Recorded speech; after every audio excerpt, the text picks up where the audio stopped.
When they were coming, they said they were freedom fighters. When they were coming, they said they were liberators. But when they keep their time, they keep their time.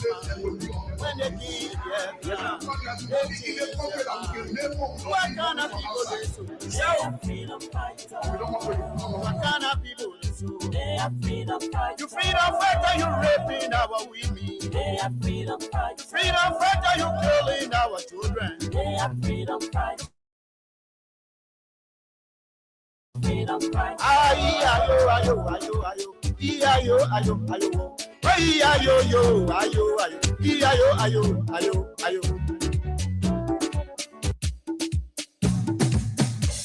Kena wamanya beala, wamanya benyagate, wama freedom fighter. Kena siato. Kena wamanya benya, wamanya beya, wama freedom fighter. Kena siato.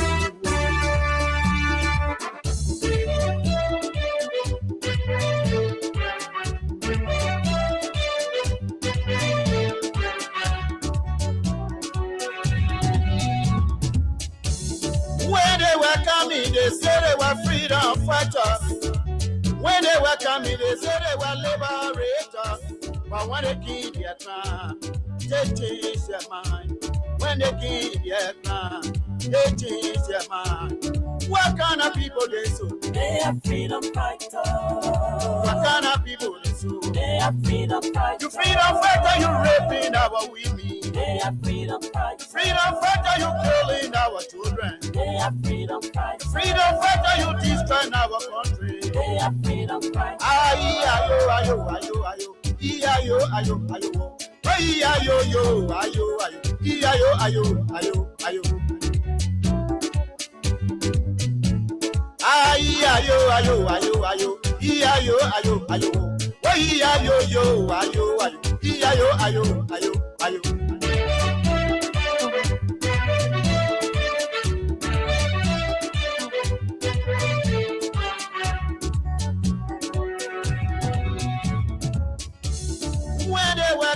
They said they were liberators. When they were coming, they said they were liberators. But when they keep their time, they change their mind. When they keep their time, they change their mind. What kind of people they so? They are freedom fighters. All over the place. What kind of raising money. They are freedom fighters. You freedom fighter, you raping our people. They are freedom fighters. Freedom fighter, you killing our children. They are freedom fighters. Freedom fighter, you destroying our country. It's a dysfunctional led by people who have bought into this life we are sucking the life out of now. We will suck the life out of not the wind out of the sail. The wind people in the sail will take it out. How dare you call us insignificant when you were in political nobody after 2017 and we resurrected that dead political carcass of yours. You show us ingratitude and wickedness. We are falling out with George. We did fundamental. The issues about which we disagree with us, we are still that we're sorry about. We're not here to give you power so that we turn it over. Prince Johnson, which is why the president is right to run the president. What a he and his warlord, fanatical, unstable warlord. We're not going to give it back to a warlord. And you used him. Just we are used to it. But neither Elliot brought Prince Johnson this close as you, Joe Walker, have brought him. I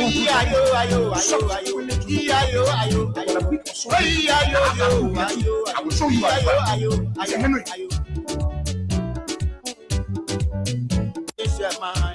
When they keep their mind, they change their mind. What kind of people? Oh, yes, indeed. What a great day it is What a wonderful opportunity it feels. We mean. Freedom fighter, you killing our children. Freedom. To be back behind these microphones, to engage on the issues that matter to Liberia's growth and development. And of course, it is a great Thursday morning from the nation's capital in Monrovia.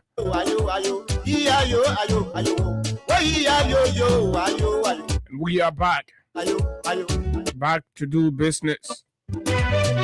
And it feels very good to be back here this morning. A pleasant good morning to all of you, our friends, our fans, and our followers across Liberia. But whatever means you are monitoring us this morning, it's always a good thing to have you join us. Good morning to our fans and friends in the diaspora. And thanks for always joining us right here on the People's Radio Freedom 87.9. Yeah, exactly. At any moment, we'll be joined by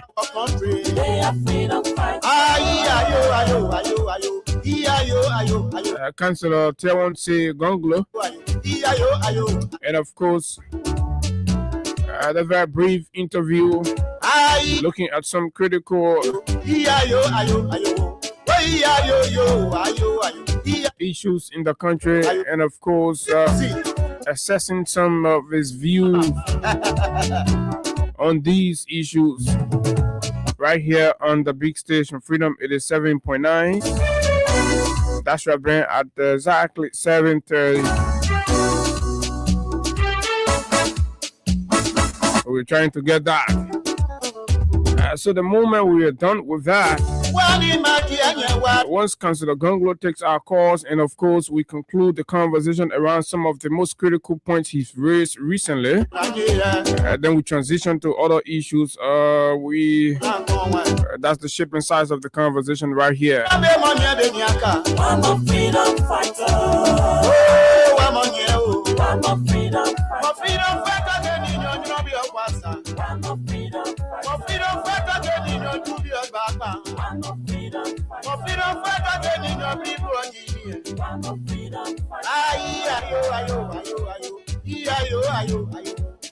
Okay, folks, very fair enough. So let's bring this one down. And at this critical juncture, I am very pleased to welcome to this platform Honorable Councillor Tewonsi Gonglo, who is right here on the phone to talk to us about some of what are very critical and trending in our country. Councillor Gonglo, good morning. Welcome to Freedom FM.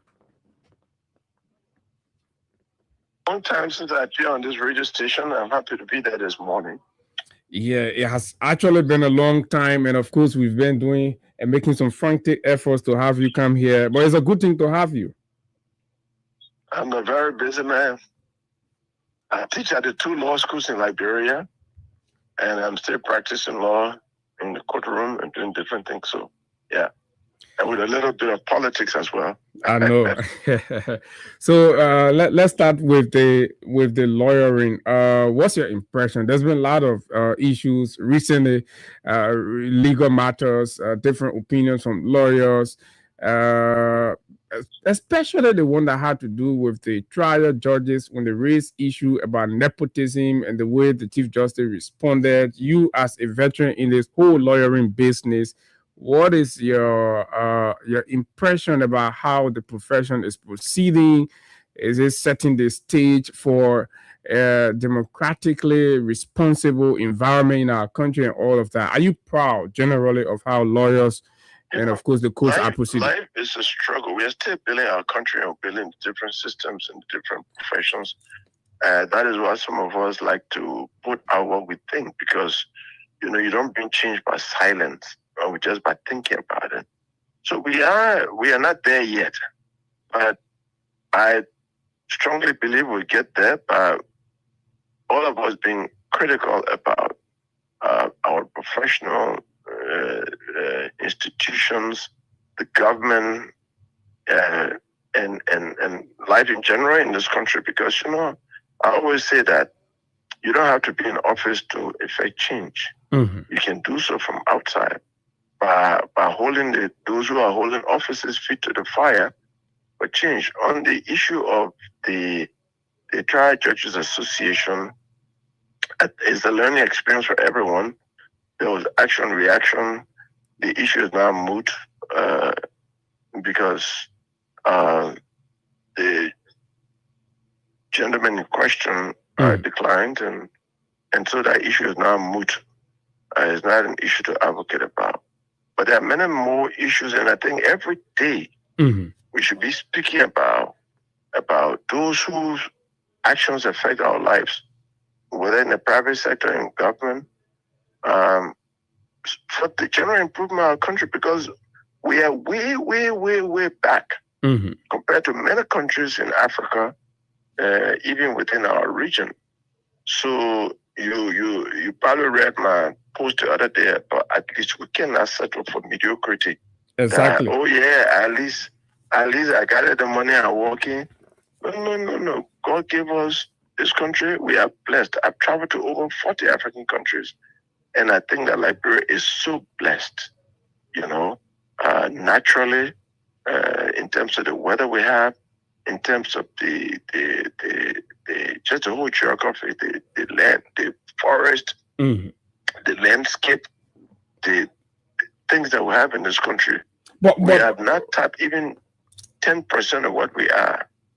And we can be said, oh yeah, at least we're okay, no war, at least, we can walk around, at least we should be doing much better than countries like Cape Verde, that is an island country, a group of islands together. Living there is so difficult, and they are doing much better than us in governance and their work, their struggle for economic development. A shameful Gambia, small country. Even Sierra Leone right here. I'm not even talking about Rwanda, Mauritius, Seychelles, Botswana, and these other countries. Why do you think we are this behind? Why do you think we are this behind? Could it be the many times we've heard people talk about leadership? Is it a general structural human problem, or is it really leadership? From how it's leadership. Look, everywhere where there's improvement is being leadership. But we've had several leadership in this country, Councillor. Bad leadership in this country. We cannot be diplomatic about it. People just want to be president. The president of a country is the one that decides the direction of the country. More than the legislature, more than the judiciary. Okay. The president sets the tone. Look, when President Talbot, he had his challenges, but when he came to power and said total involvement for higher heights, and said, look, we are no more wearing coat suits. We are going to wear short sleeve shirt, and we are going to till the soil. We are moving. We're going to go to work early in the morning. President Talbot was living in Bensenville. That he changed to Bento a little, and he used to come to town 7:30 in the morning. I'm not saying the same because I was living on the university campus as a university student on the dormitory. 7:30, if you are waking up, that ceremony will wake you up. President Talbot living in Bensenville will come to work 7:30 in the morning. As a pastor, he will go to the chapel and lead the workers in devotion. 8 o'clock, he will go to his desk. This is what my uncle Sammy Mangwa, the lady who was working on the mansion, told me. And then 8 o'clock, he will give assignments. By that time, the NSA had told him which minister is coming to work 10, 11 o'clock. He will go to your ministry at 9 o'clock, sit there. By the time you come to work, you will see your letter of dismissal. So he changed more attitude towards work. And he was not on a president. He did a lot of things in this country, but he was promoting a jolly good time. And everybody used to go to the mansion on Saturday to beg and get double stop, all of that. Go to the soil. The soil is a bank. That's correct. Go and till the soil. Everybody started working. People used to come in the interior. I remember when I was at the university, people used to come from Nimba and go to Elias Motor selling Toyota coffee. sugarcane farming, producing cane juice, brand new pickups, watermelon, all of that. So he motivated the people to work. And then he said, government look and not develop self-reliance. The Nima people, the Lofa people, the Bonkani people, Elijah took it up. They started building their own roads. The road to Mahumia was built by Honor Peter Dollier as paramount chief and representative later on. Let's build our own road for our interior. More than 50 miles. The people took license who motivated by President Talbot and therefore local leadership took on that. Say, government, now when they put in office, government is everybody, let's build. The school in my hometown, Glazope, was built by the people of Glazope. They molded the blocks. Government helped them with the zinc. It was the people and government developing the country. And it was fast-tracking development. Do we see that kind of leadership today? I'm surprised in government this time, when some people try to help, like Ability and others, that's self-help. When the people call anybody who can afford to help them to get on local development, whether to build a bridge or whether to build a road and all of that, government should let the place be free. Encourage the people to help in local government. Are you saying government was wrong to? I say let's do it out. Let government should do. Government to help develop their communities. Correct, Councillor. Are you trying to say it was wrong for the Ministry of Public Works to interfere or attempt to stop Mustability and the CMC for the project in Bong? Very wrong.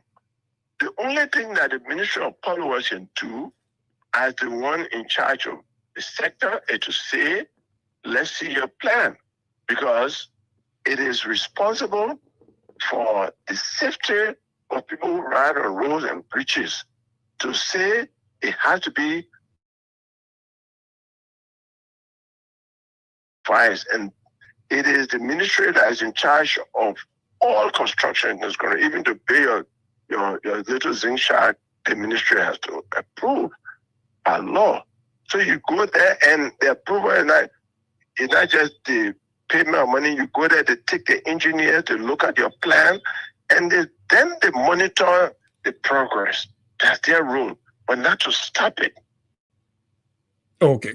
Councillor, what is your view on the size of the Liberian government today? Do you think the size of our government is helping efficiency or undermining efficiency, especially when the draft budget proposes about, over $900 million for recurrent expenditure? That's a problem. As long as the recurrent expenditure is so much more than money left for social services and different projects around the country, we will still be a poor country for the next 100 years. We have to change the budget formula in a way that at least 60% to 80% of the budget is on the people, is for the people, socioeconomic development, providing social services. As long as the budget keeps going up to support a few people, 1% of the population that is holding a higher position, in government, will never develop. Look, it is annoying, it's scandalous for me that the president pro tem of Liberia makes higher salary than the president pro tem of the United States Senate. The Speaker of the House of Representatives in Liberia, makes higher than the Speaker of the House of Representatives in the United States. Okay. Does it make sense to you that Liberia is among the 15 poorest countries in the world will be having any government official who will make higher salary than any government official holding the same position in the United States, the richest country in the world? It's scandalous. It doesn't make sense.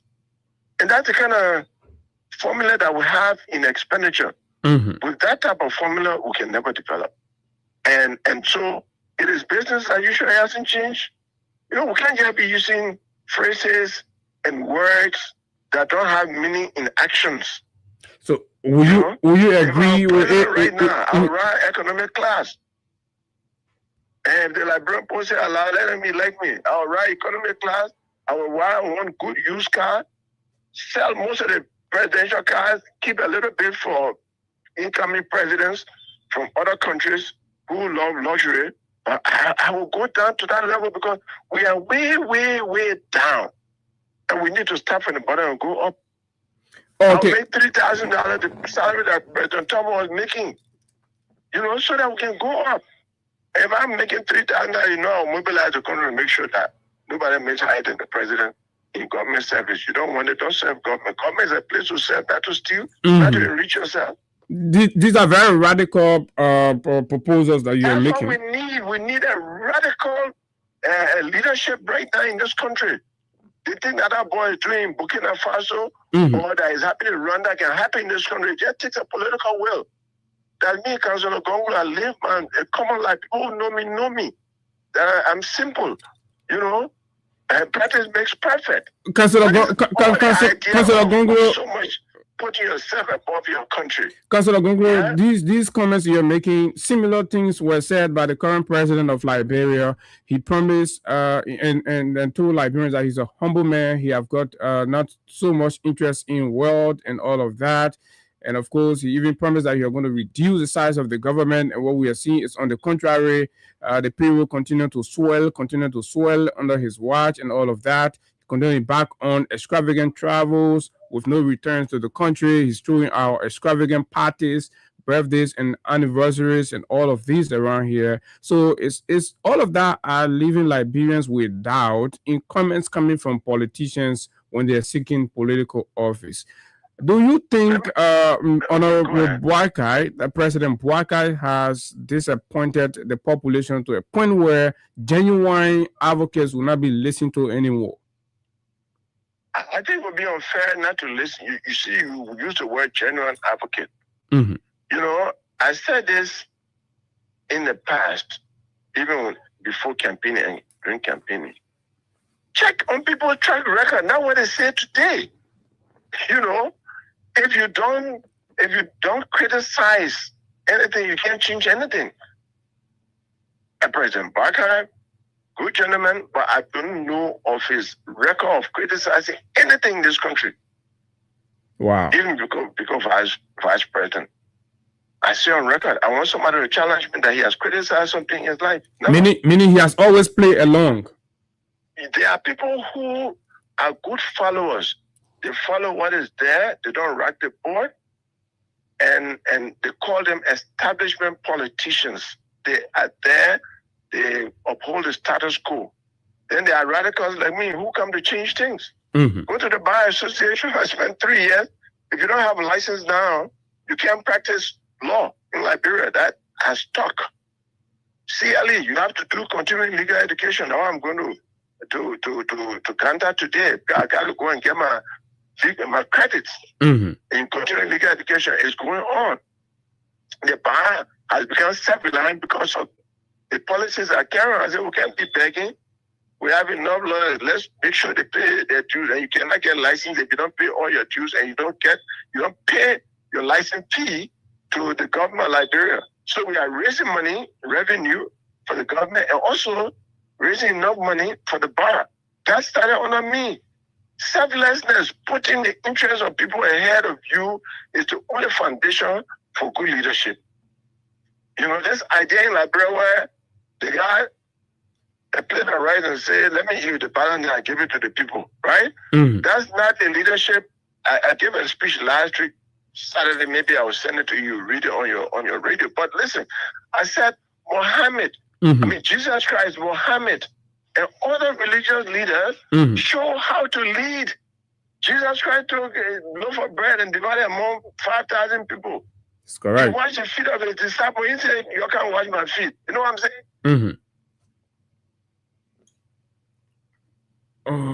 Oh my God. What do we have? Wow. We're having a serious issue.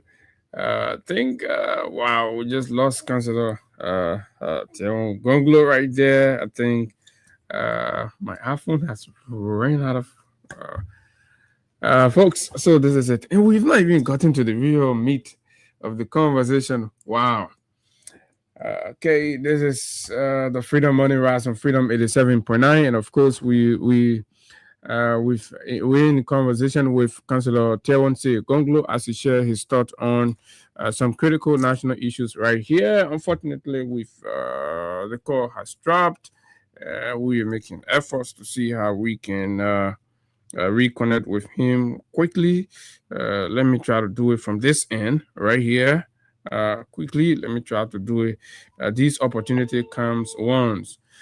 These opportunities comes once, so let me try to do it from this end quickly. I didn't see that coming.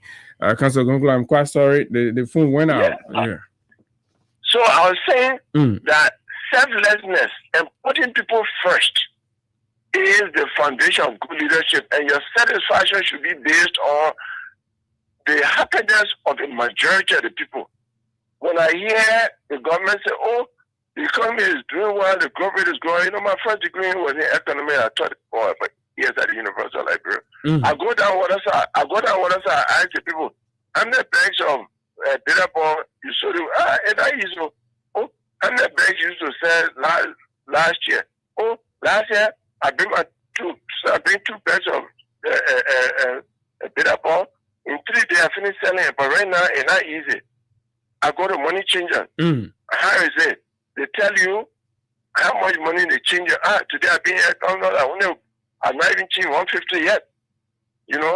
But last year it used to be with the government today will say these views are staged. No, well, they can say so, but then let them send some people down Waterside and the markets and things. Ask the people, go down, go by shop and see how much. Because for me, since we don't have Wall Street to look at stock market, that's my own barometer to see whether the economy is improving. My own law office is right. I almost at the corner of Necklin and Ashmore Street, where the petty traders are. I talk to them all the time. When you talk to people, they say, "Oh, we're combining money to buy cocoa this time. We can take it on Saturday." Wow. That doesn't show that things are improving. Saturday means they will take it and say, "I'll pay you." At the end of the day, we'll get something. At the end of the day, they didn't get anything. Then cocoa seller get out of business after some time.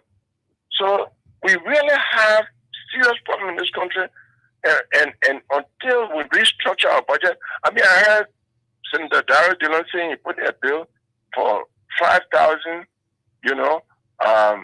for lawmakers' salary not to exceed 5,000. The benchmark. That's a good start, but in my view, it should even be lower than that.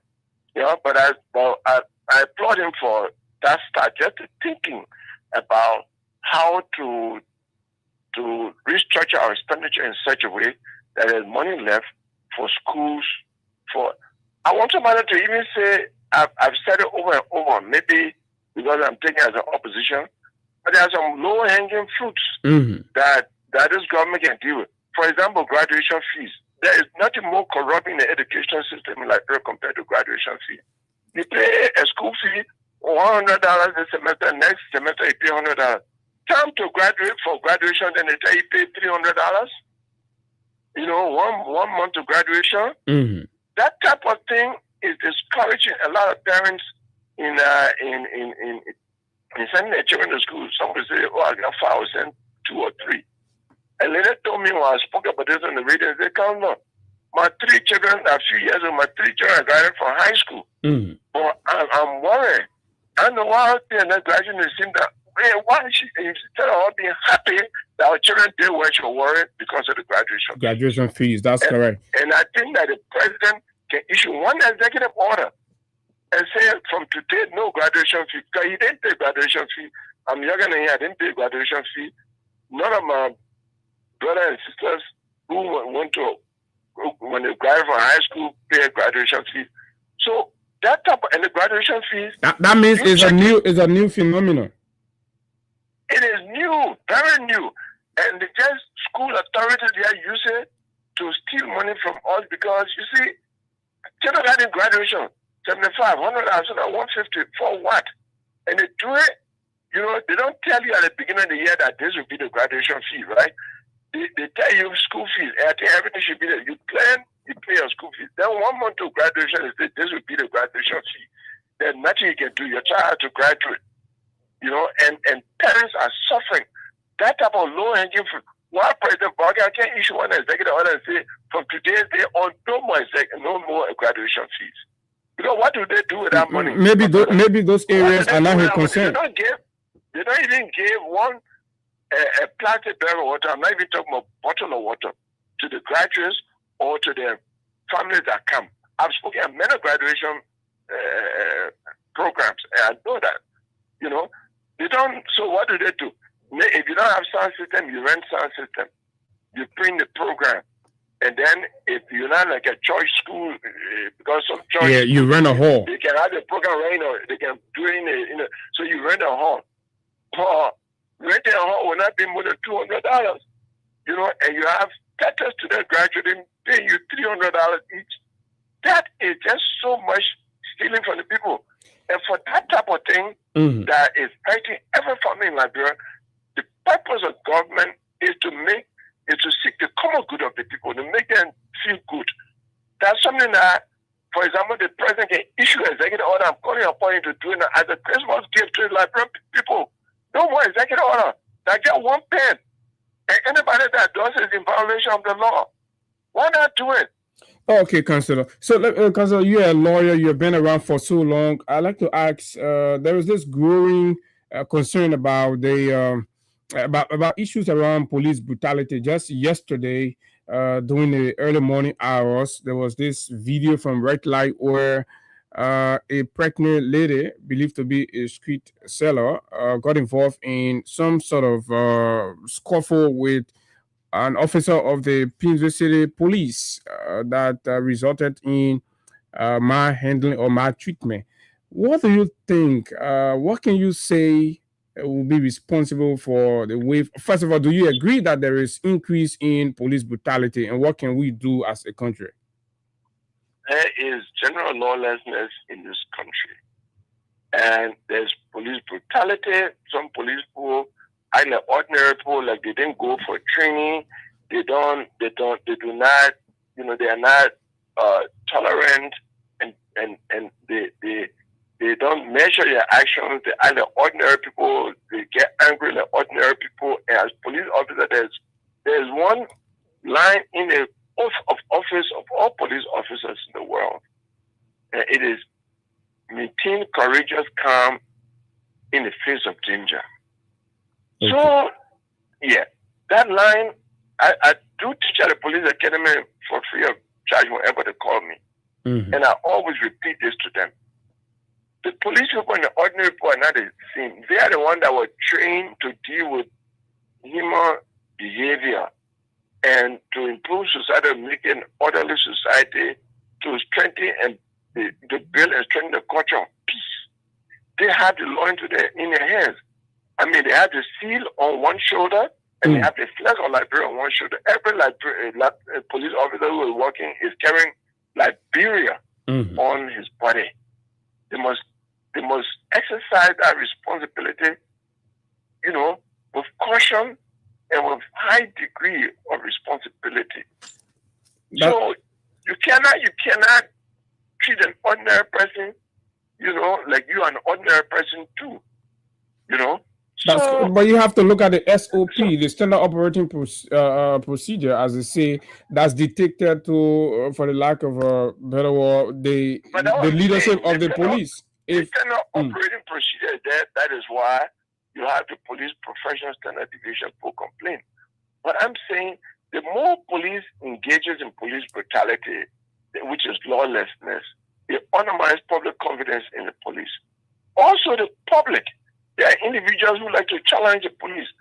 The police is the embodiment of what the government of Liberia is, what Liberia is in fact. The fact that the police carry the flag and the seal on one body, when the police says something to you, abide by it. If you don't like what the police is doing, complain the police to the authority higher than that particular police officer. It's better. Every officer has a boss, has somebody higher. And I think instead of people challenging the police physically, they they should be complaining. We are here as lawyers to help them, deal with these issues. That's how we build a peaceful society. Why do you think the apology as offered by the Speaker of the House of Representatives is not sufficient enough in the face of his threat to imprison journalists and all of that for doing their job? Fighting it does not have the legal authority, it's a real threat. But we some of us who have followed Liberia development, reading and participating, myself, I've been called to court before as a student journalist. I was on the editorial staff of University of Spokane, but we read about what happened to journalists in the past. Mm-hmm. So I read, for example, because he wrote one article saying that the legislature has subordinated itself to the whims and caprices of the president of Liberia, President Tubman. He was held in legislative contempt, jail, and what did they do to him? They had him straight naked, only a brief was on him, and they perforated a bucket, just how you can perforate, you can have the greater to greater cassava, right? Mm-hmm. With a little hose. And they put the toilet of all the prisoners inside, they put water inside, put it in head, and made to throw it in the street of Monrovia. By the time he left Ashland Street, down Rana Street, told the story of, I think, Kerry Street or Benson Street, to Center Street, back up to Ashmore Street to get to that, back to the prison with the gunmen behind him. Mm-hmm. The toilet was coming down his face, all over, So that decides the point. So many journalists were detained in this country. Jail Minister Abapo died as a pamphlet. Every time he wrote something against government, he would go to jail. He used to have his mat, a toothbrush, and a Bible in him with the Constitution all the time, ready to go to jail. I, as a lawyer, free so many journalists from jail. Mm-hmm. Key among them is the late Stanton Peabody. Police Director Joe Stanton Peabody, at that time publisher of Daily Observer, and the editor-in-chief, Jim Setua. I filed hippie couples. George Alexander Zoe was the judge at that time. And that's how those people got freed. Disgracing good only for doing their profession. So for me, and the lawmaker show a high degree of ignorance. And I'm sorry that in some countries they will have called upon the speaker to resign. Because the legislature came out in 2018 with the Kamara Act that repealed all the anti-speech laws. I drafted that law when I was Solicitor General of Liberia in 2009. I said, I've been fighting for press freedom. I am not going to be a Solicitor General that will spearhead the jail of any journalist and will campaign for press freedom. So I drafted that law and took it to the president. I don't know for what reason, but it's a certificate from 2009. That one thing that I praise George we have for all the time. Mm-hmm. In the first 6 months of his government, he put that bill on the floor and the legislature passed it. Because he had waited one more year while they were criticizing the government, by that time it would have been difficult for that law to pass. But that's correct. He did something landmark. Because the citation law came from way 1914. And that law has been on the books. It has scared people. It actually fed on press freedom and freedom of speech. So the kind of victory that we score for freedom of speech and press in the country, we don't want anybody in a dream set to dream about reducing the space for the press by intimidating them. So I think he said, apology is not enough. Like I said, because when a person is angry, there can be no restraint. Your true color, the true thing in your mind can come out. And now what came out there. So, and you think that's a true belief and thought of the speaker, the jail journalist? That is his true feeling that out of anger just came out. Because anger can make you diplomatic. It can bring who you are. You say exactly what you want to say. What does the silence of the executive in this regard say to you? Silence is always conspiracy in my view. Because the executive should come up and say something that journalists should never be threatened even in the remotest way in this country. Never. At least we are on the path to the land of liberty. We cannot have the land of liberty without journalists. Because they are the journalists that will inform the government about what the people are thinking, and the journalists that inform the people about what the government is doing. Under Article 15C of the Constitution, it stated clearly there, we the people of Liberia, that the people have a right to know about their government and its functionaries.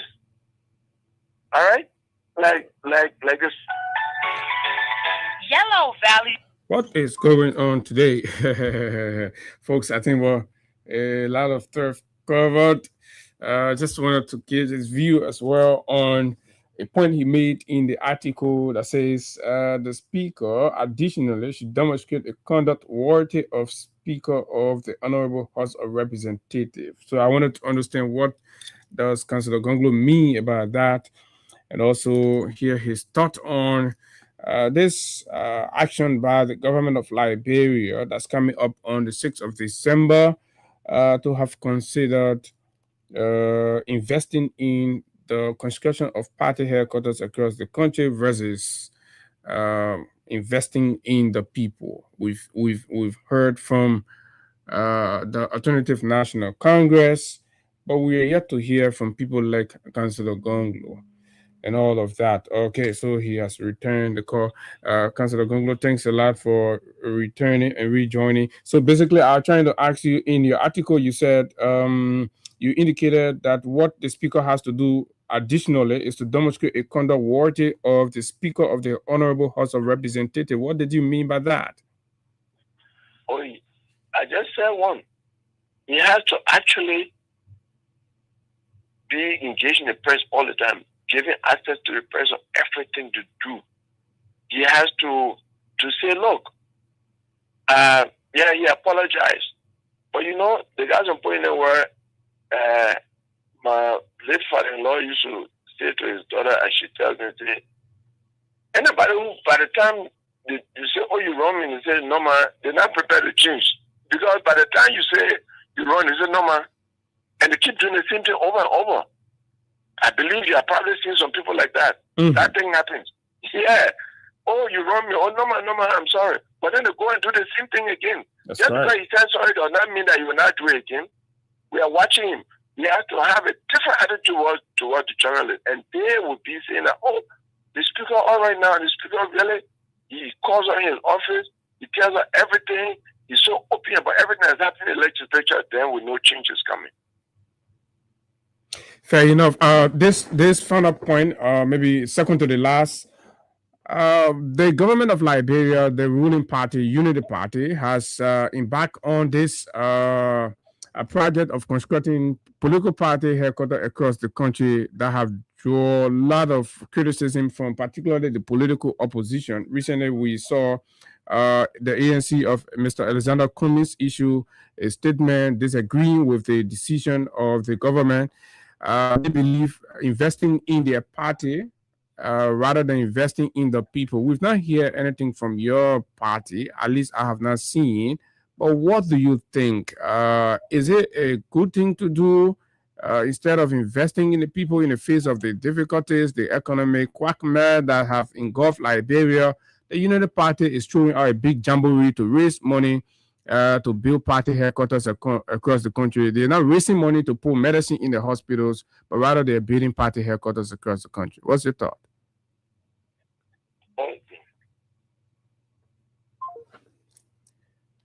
Okay. So somebody needed to intervene, man. I don't know what happened to my old man today. There's some kind of intervention. You see, kind of thing going on. You made some quick and fast intervention that were the biggest zebra normally would do. And teenage boy, a little puppy is deep in sleep somewhere and things. Let me try on the the thing is happening. We're using Lone Star to call Orange and all of that. Okay, so bear with us, folks. Please, let's get this. It's very difficult to get people like Councillor Gonglo Kamba. So when you have an opportunity with him, you want to make sure you get okay. So we're using another medium. Okay, so we're trying to get it through this other way. Okay. Hello? Yeah. Hello, Council. You're back. Yeah. And I want that. Yeah, so in a political party building office in every district or what, I just think that it is suspect that a party that was in power for 12 years and then not build one office, in 2 years in office will be building offices around. Now they have the office that the party was ejected from, I understand, has been purchased by the party and all of that. That is a reason for GSC to actually check. You know, we need for GSC to check.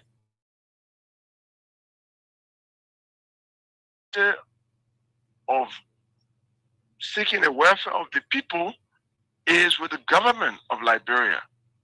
Political party may choose to do things for the people. If they don't, if they're showing so much wealth, and the people who want who want money to get into petty trading, who are looking for money to go to school and all that, and they're not helping them, of course, that is the reason why a lot of people who are in a party will not tomorrow vote for them. But I think that the whole action is suspect, you know, because they were in power for 12 years and they didn't do what they are doing. In less than 2 years, they are doing this. We are beginning to think, but where is this money coming from? And what is your suspicion? My suspicion is that it is our money. Just like how Tree Party took our money, they used to collect money from our party and other people, and they built a building. And that's why that building is in controversy. Government say it's government building, Tree Party say they're building. This attitude that I'm suspicious that it is our money. But they're saying it is their partisans that are rallying the resources. Well, that's what I'm saying. It has to be verified. I think as GSC needs to check on that. Needs to check on that.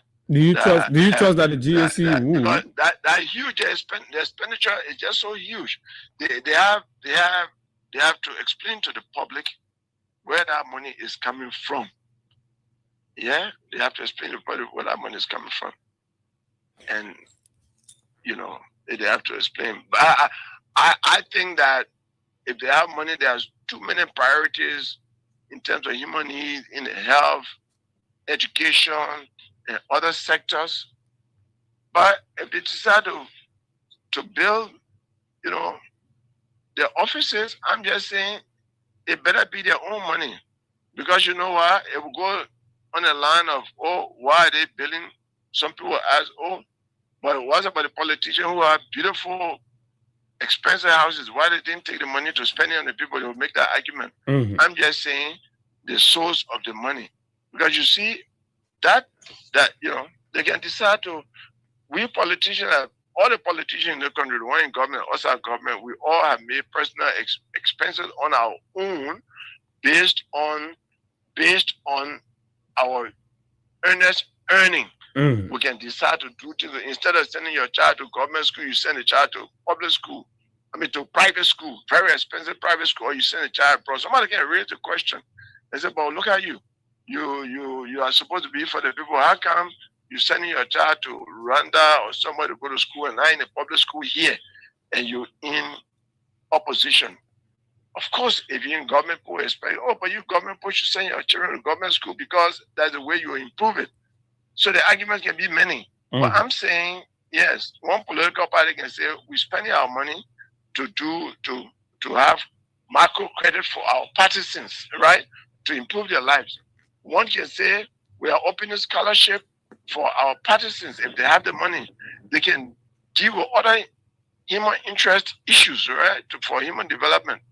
But the fact that the party decided to engage in prestigious projects of building beautiful party offices around the country, we just want to be sure of where they're getting that money from, because they say once beaten, twice shy. One party that was in power in this country took our people's money, our country money, and built a giant building. Mm-hmm. So it has happened before. And the president in power was a member of the Tory party, you know. So what happens, it had to die. So we are suspicious. Fair enough. The presumption, it is our money. The presumption, it is our money. They have to satisfy us that it is not our money. Will you have done the same as president of Liberia? No, when you go far, I said no. Why? Why will I? Why will I in the first 2 years? Why will I be doing that? To guarantee the future of your party, the institution. No. Look, to build a party office does not guarantee the institution in terms of is holding onto power or winning election all of the time. What's about MPP that has a headquarters? You know, is MPP in power? MPP is now surviving by trying to coalesce with CDC, and even that is controversial and all of that. When you spend money on the people, mm-hmm. you cannot lose. Let money be spent on the people. The example in this country is the President Tubman, President Talbot, all these people, President Doe. They build giant government buildings. They build schools. The hospital that some of them built are still there, maintained. Look at the private building they built for themselves. The children can maintain them. That's what what you do for the people. Mm-hmm. What you do for the people has a chance of survival. That's correct. Spending money on political party now, comparing the level of need that exists in this country, is for me a wrong way to move. They have a right to do it, but I don't think that's a priority for now. And to do it, mm-hmm. when you are not in opposition, when you're in opposition, you didn't do it. When you're in power for the first 12 years, you didn't do it. In less than 2 years in power, you start a prestigious project of building party offices around the country, and they will go to districts and all of that. Whose money? We really want to say that's our money. We need to check, especially when there are all these suspicions of putting money into uncountable areas, covert operations and all of that. We are suspicious. They have to convince us with this. It looks miraculous. What do you have to say doing this kind of thing about the 10 million 4-year project, alleged 10 million 4-year project? My brother, I've been speaking about that thing. It is disgraceful, it's scandalous, and I just don't have words to describe it. Your friend, the president of Liberia, has not said anything about it. It's unbelievable mm-hmm. That we cry down George Weah. Every day we used to talk about it. When this young man, I call him my son, Costa, came and brought that thing up, we didn't believe it. I didn't believe it. Until President Weah called the Bar Association to a dinner during the African Bar Convention, and we're just looking and taking pictures and say, what? Is this true? For the 7-story buildings. But if you check for the 7-story buildings, those condominiums, they can't even be more than $5 million. But we're talking about $10 million project in FOIA that the president will never use, you know. And I've been to FOIA, you know, mm-hmm. when I was campaigning, I went to all the 73 districts. So I've been to FOIA, I went to Shello and all those areas. I'm not going to live there. Why are you carrying that project is unnecessary, not even the location. It's unnecessary at this point. At the time that the executive mansion renovation is not finished, we need the president to move in the mansion to stop there, we're up and down and blocking traffic. President needs to be in the mansion. So he should fast track completion of the executive mansion renovation. Move there. It's good for his security. It's good for free movement in this country. You know? And it will cut down costs of the big convoy going up, a 25-car convoy going up and down every day. and we improve the economy. Let him finish the mansion. Why you going to pay $10 million? And what I saw now doesn't look like a foundation for any $10 million. It is something that is being used by some people to eat money, to steal our money again. I always say government is a place to serve and not to steal.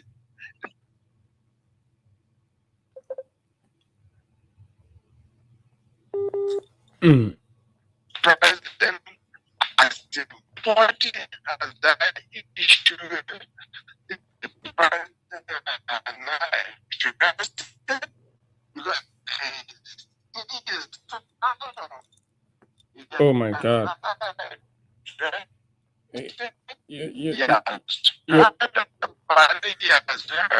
Oh my God. Consider your line has gone bad. I don't know what happened. No, somebody was trying to call, when you on WhatsApp. It's better so now. I'm saying that type of thing undermines public trust in the government. The Minister of State cannot speak about that project. The Minister of Public Works cannot speak about that project. The President is tagged about that project.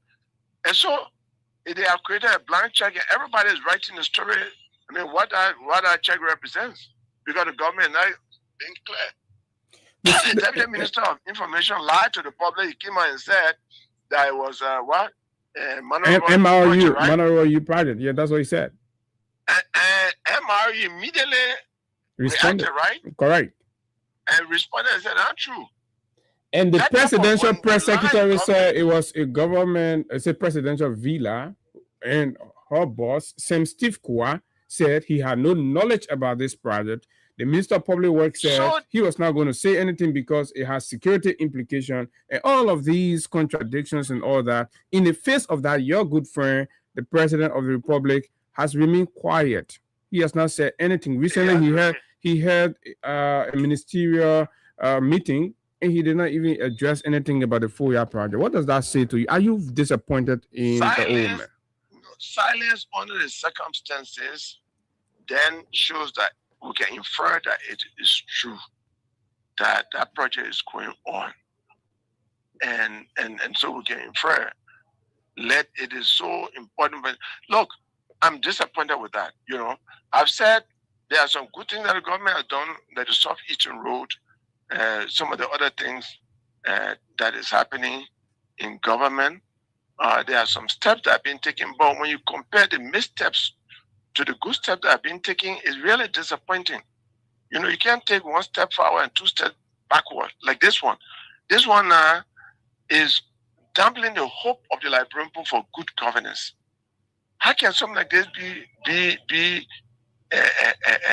protected by a high level of secrecy? Nobody's talking about it. The structure that is going on. And they say, when people go there and take pictures, they are stopping people from taking pictures and all of that. If it is a government project, it should be open. It's really disappointing. It's undermining public trust and confidence in this government. It brings me to the work that Councillor Claire Edward Mountain has been doing with asset recovery. As we understand, asset recovery team are established to investigate suspicious project or suspicious funding, right, and resources and all of that. But this one is going on. They have not said anything about it, but they are going after others. Right. They're talking about Clawea. Let them go to FOIA. They owe us an explanation. They owe us a duty to go to FOIA, that asset recovery, which I don't really feel has any reason for existence, because LACC, part of LACC work is to do that. Asset recovery, where LACC, we have GAC, the Ministry of Justice has an umbrella responsibility to deal with all those things. Even the FIA, even the Financial Intelligence Agency. FIA, all of those things where they exist here. The Ministry of Justice has an obligation under Chapter 12 of the Penal Law to deal with all of those misconduct in government. So why are we creating institutions just to give jobs to our friends? Effectiveness and the political will of the president and those in offices that will change things around. Have asset recovery been effective in your mind? It was under I think President Salif started with the current speaker Fernando Koba, and then Nasiba Mani thing came up. We started it, and it just died a natural death. So why are you perpetuating something that is not working? Like it seems to be used as a political weapon. Yeah, and all of that. Now people will put all of that as a political weapon, is a way to give job to some supporters who did not have opportunity in the mainstream jobs. And it's just increasing government payroll, because these are high-paying jobs, increasing government payroll unnecessarily. This government is getting so bloated, against the campaign messages of keeping a small, effective government. No, because somebody said your comments about President Weah condominiums are not for the 40 plus you talk about, say around 18 units or so. So probably. Well, I take it from the current LBS Director General, who defended a long time ago when it was happening, when he came out and said the man paid for the 7 condominiums. Okay. But the man was a rich man before becoming president. When Eugene Fagon said it, and that evidence is there. And he was credible. He was in a position to make that kind of statement. He was Deputy Minister of Information. Why can I rely on the statement that he makes? Yeah? I agree with you. Fair enough. So I listened recently to Professor P.L.O. Lumumba. He said something very profound about what leadership in Africa should consider, especially head of states, that it is important that head of state give a space to opposition leaders to sit on the table, that most of them just want to be heard. Since after the election in Liberia, there are a lot of tension, the disconnect between the executive and the political opposition. You being one man that have been around for quite some time now and have vast experience in governance, the rule of law, and statecraft. Have there been any moment where this current president, His Excellency Joseph Numa Boakai, has extended an opportunity for you to sit down and give your thought on governance, and why is that important? The answer is no. It is his choice to do that, and I'm not disappointed that he has not done that, because even without doing that, I speak publicly to him. I write about governance issues, and I think that is influencing governance. In some cases, they do influence government. For example, the Senate will come here with a bill that does not make sense to me, and I put my professorial hat on and wrote an open letter to the Senate, and I think things are changing. Yeah, things are changing. Because we don't want those of our colleagues. Some of us are international in character. We got friends all over the world. We don't want our friends in Europe and America. I was a W.B. Du Bois fellow at Harvard. It's a prestigious place to be. And I was an independent researcher. I researched on the justice system in Liberia, and that is why I transformed the prosecution department of the Ministry of Justice since 1847. And today, you have only lawyers as county attorneys over the country. I can claim that it never happened before my time. So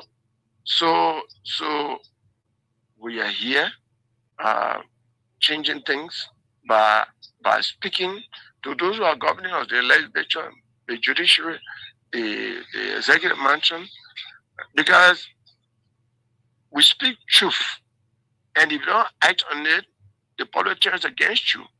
And so somehow they will gradually change.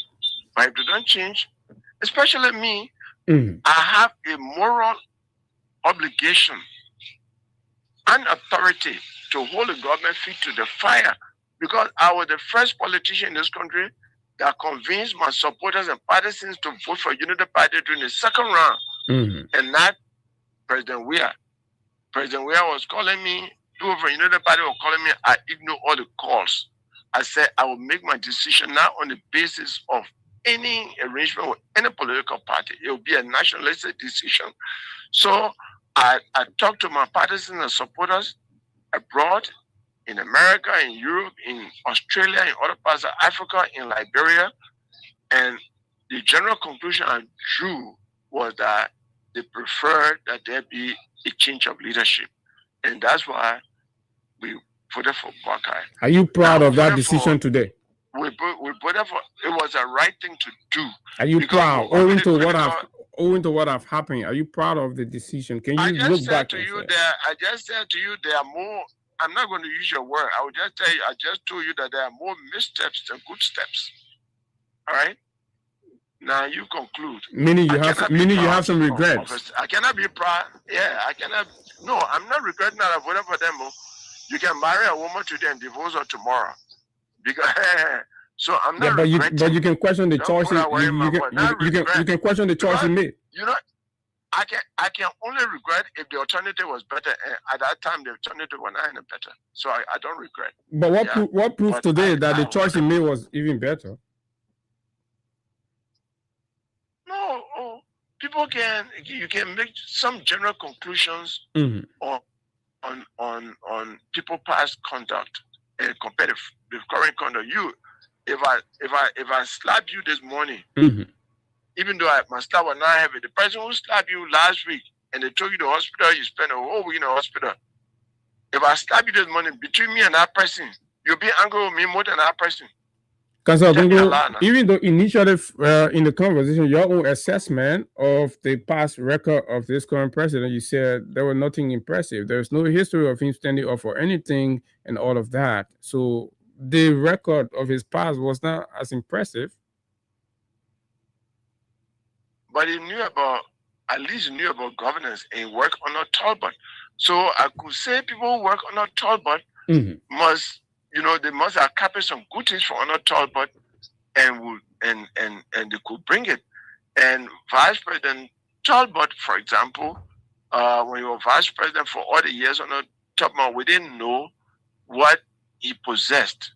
And so this Vice President who worked on a government that didn't perform so well, because if I performed so well, I would not have resigned from it. But compared to the 6 years that we had was a little bit better.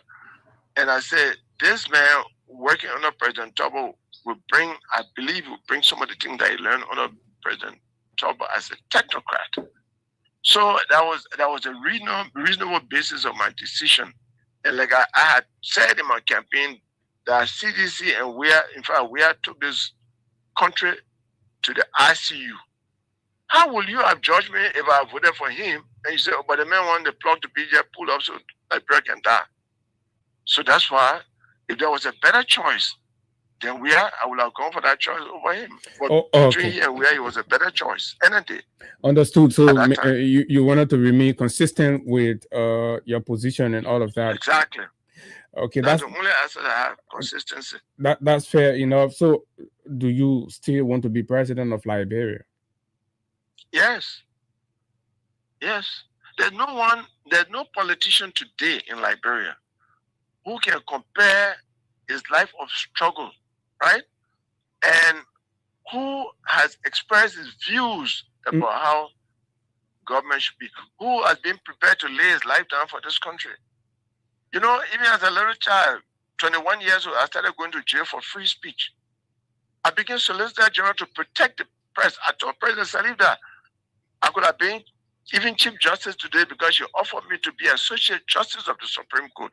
She offered me 3 positions: Associate Justice of the Supreme Court, a Deputy Minister of Justice, or Chief Legal Advisor to the President. I said, Madam President, I free Sanomo, I free so many journalists, Stanton Peabody, all these human rights advocates. I want to be the gatekeeper so that Justice Ministry can be a place of prosecution and not persecution. It is for the journalist and for free speech that I chose to be Solicitor General. If I was looking for a job, I would have stayed on the bench because I'm not 70 years. If I had been on the bench, I would have been Chief Justice by now, right? So I don't go for myself. I go for what is in the interest of the people. So a character like that needs to be president of this country to change things. I'm making promises. I will go in economic class. I will ride used car. I will let money be spent for the people. Can you be And the people president? who don't Can you want that be will not work president in of my this government. country? We need radical change. Can you be president of this country? Not just president, but a very effective and productive president, more than anyone recently. Because I've been a critic from high school. But the political culture, Councillor Gongo, the political culture and the voting pattern in our country seem not to favor you. Don't you get that? Well, it doesn't favor me, but that is their shame, not my shame. Because they go for political investors. Right now, most programs, I go to programs that invite other politicians, even in districts where lawmakers are invited, they don't go.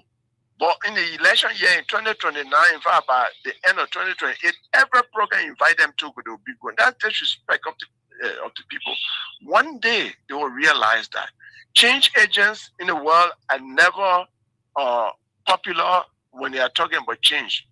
It takes some time, but that should not discourage any change agent. You see, my friend Pialo Lumumba, he and I were discussing one day at Palm Springs, a Colonial Hotel, and we're discussing, and he said, people like you and I, it's not just Liberia. He said, Africa has liberators who can change their path, but they look for the people who have money, who invest in the political process to put food on their table during election time.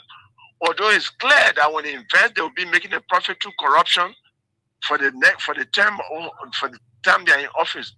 But the people, they have made people so poor and desperate that all they want is to eat that day. Yeah, give me money, I'll go vote for you. And that's the problem in Africa here. Because he said, look, you told me I ran for a parliamentary seat in my district in Kenya. And I was campaigning for more than 2 years. I came, I think, 3 or 4 months to the election, spent a lot of money and won. The same thing happened to my other friend, Femi Falana. In 2001, at a conference in Abuja, I was complaining about Obasanjo government, all that. So I stood up and said, look, Femi, we human rights advocates who are critical of governments in our respective countries keep criticizing. Maybe it's hard to govern. Why don't we run and get in the office, get in the kitchen and cook the food better than we say the other cooks are cooking it? So you heard me. Many other people at that conference supported that. The next election, my man wanted to run for governorship, and he did not even come second place. So that's the problem in Africa. But again, it shows the high level of ignorance. And we have to keep creating awareness. One day there will be change. You see, President Talbot said there are 3 major enemies of Liberia: ignorance, poverty, and disease. Then he concluded by saying the worst among those 3 enemies are ignorance. My brother, you think anybody in Liberia should be corrupt in government today after we kill a president, put 13 ministers on the pole and shot them dead because we said they engage in rampant corruption? There's somebody in government today say, oh, maybe I know how they behave that time. Maybe their own, the way they conduct themselves will know. My own, nobody will know. That's ignorance, because there's no secret in government. I've been minister, I've been deputy minister, solicitor, I work in a mansion. There is no secret in government because your driver will know. If you minister and you're taking some money from the operational fund, the controller has to know. The chief accountant has to know. The deputy minister for administration would know. So what kind of secret you say you having? Just because you giving their own and say, my man, you take your own, does not mean that they will not be against you. If you talk to the procurement director and you're inflating goods that should be 10,000, and say, my man, put 30,000, so we can share with finance ministry and some guys at finance ministry to do the other one. The procurement director know, the office staff know. So there's no secret. If you are president, you sit in car, you take telephone, and you say, yeah, Mohammed or Nahi or this other person say, yeah, did you give the 200,000 I will talk about yesterday to my son or to my nephew? The person say yes. Your driver sitting by you driving, I think that he's not hearing you. The AD cam, I think that he's not hearing you. When the 2 of them get home, when the wife bring food, they will say, sweetheart, I want to eat today. The thing I heard today, if the ground could open, I'll go there. Liberia will never go anywhere. And then the president said, oh, can you imagine the president was talking all the Google thing came to power? He just been there 2 weeks. He just received 200,000 from businessmen today. So what is the secret there? There is no secret in public service. Let them just start doing the wrong thing and do the right thing. And I believe that I can set that agenda, just as I've said before. Like the most recent, the Bar Association, people at Ministry of Labor know me. And I must agree with you. You have some very radical views, Pan-African, perspectives about leadership and governance and all of that. But the voting populace don't seem to buy into it. So could you consider trying change at different level through the legislature, or do you just have your eyes cast on the presidency? Well, you see how Jared Dillon Elite is struggling in the legislature. Before him, so you're afraid to struggle. No. You see, you want to be effective. I'm a change agent. I'm a transformer. I'm not. But you have to be willing to fight. You have to be willing to fight to make your point come true. You have to be willing to do that. So you're skipping the debate of the legislature and you just want to go to the presidency. Is that correct? No, but that's being unfair to me. No, I'm asking you. Wait, listen to me. I've been executive assistant to the president. Okay. I've been deputy minister, solicitor general. I've been minister, which is the highest position in government, below the president and vice president. So there are many people who have been president in this country who have not been minister. There are many people who have been president who have not been. Charles Taylor, for example, when I'm minister, he was GSA director. Okay, you can say that cabinet position. But except for George Weah and President Talbot, all right? And no, President Tubman was a senator, and then President Talbot was a member of the legislature. Then, he was a member of the legislature before becoming vice president, right? We have over 20 presidents. The path to president is not to go in the legislature first, it's to be known. People should know your policies. And I have track record at justice, at labor, that other people don't have. The legislature is now the only place to be in. There are some people in the legislature who are there not known. They are silent. Look, a lawmaker told me, a senator told me, oh, your friend Senator Nathaniel William came here. We used to hear him also, he was campaigning that he coming to bring integrity in the Senate. The man he had the guts to shamelessly tell me that when Nathaniel William came, one day he was heading a committee and the envelopes came from the mansion and he divided the envelope on the committee member and jumped over Nathaniel William. He was talking this thing and laughing. Then he said the next committee, me and Nathaniel William, another senator was chairing our committee. And the man jumped over Nathaniel William too. So Nathaniel William asked after the meeting, but what kind of envelope I can be sharing? And you're not giving my own. They said, no, we want to protect your integrity. They said, you see, and you were laughing.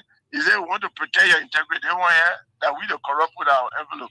It doesn't belong to you. You see that kind of attitude? So nobody heard him. The corrupt people are so much that the only person who can change this country around is the president. I'm very clear about it. And that's why the only thing you want to be, and that's why the only thing you want to be is the president. I've been minister, my brother. I've been minister. I've been solicitor general. I work in the mansion. I travel around. You see my picture in the history book that going on road now, serving government. I'm not poor that kind of record. And I'm a professor right now. I teach at the 2 law schools. I teach a total of 6 law courses. I'm contributing to this country. I've been teaching at the university from 1982. Many people have not done these things. And I stood up from the country, been to jail, under Taylor, been to jail, under Tabo, beaten by 2. All these things that many people don't have that kind of record. It is to know people try record what it will do. You cannot promise what you have no record of doing. I have good record of doing what is good for this country. Even at the risk of my life.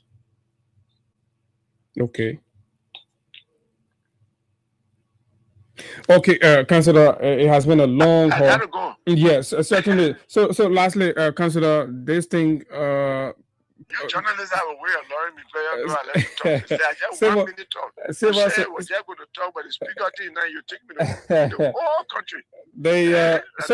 Civil Society So next time when you organization. call me now, I'll be thinking. We'll just be sticking to the time. Civil society organization. You know, it's difficult to get you. So when we have you, we want to cover a lot of things. Civil society organization, their performance, and are they actually living up to the expectation of keeping the government feet to the No, fire? they're not doing well. They're not doing well because at my age now and my life in the struggle from the 1970s to now, we thought that by now a lot of young people should have learned from us. People are getting more glued to money. A lot of young people, even the political activists, the young politicians, they're not going back for ideas anymore. They are going for money. What the American brain is so disturbing, is discouraging. You know, I don't know whether it's the war or whatever happened, but ideas are dying. You know, people are not idealistic anymore. They are more on what they can get, what life they can live. Every young person wants to drive car now, even though most of them want to school. We finish college 20 years and think before we could even hold car, drive car. But people want to live in the best building, and they want to build houses. And you know, that's why everybody want to go to the legislature. I bet if you bring the salary of lawmaker to 2,000, very few people want to go. And you say, as the old people used to buy their own car, well, government buy a car for you, you pay because that car is for you. You say any kind of way. This idea of government buying car should be discouraged for the 5,000 car and all that. It should be. I think Dara should go beyond that. Since he wants to free up money for the public, reduce the amount of gasoline. You know, the lawmakers are in town. They want to go to the villages, maybe they're on vacation. But our Minister of Labor, 300, I could not finish 300 gallons of gas from my house to work every day. So I think, you know, giving a lawmaker 300, maybe maximum 400 gallons of gas per month is sufficient.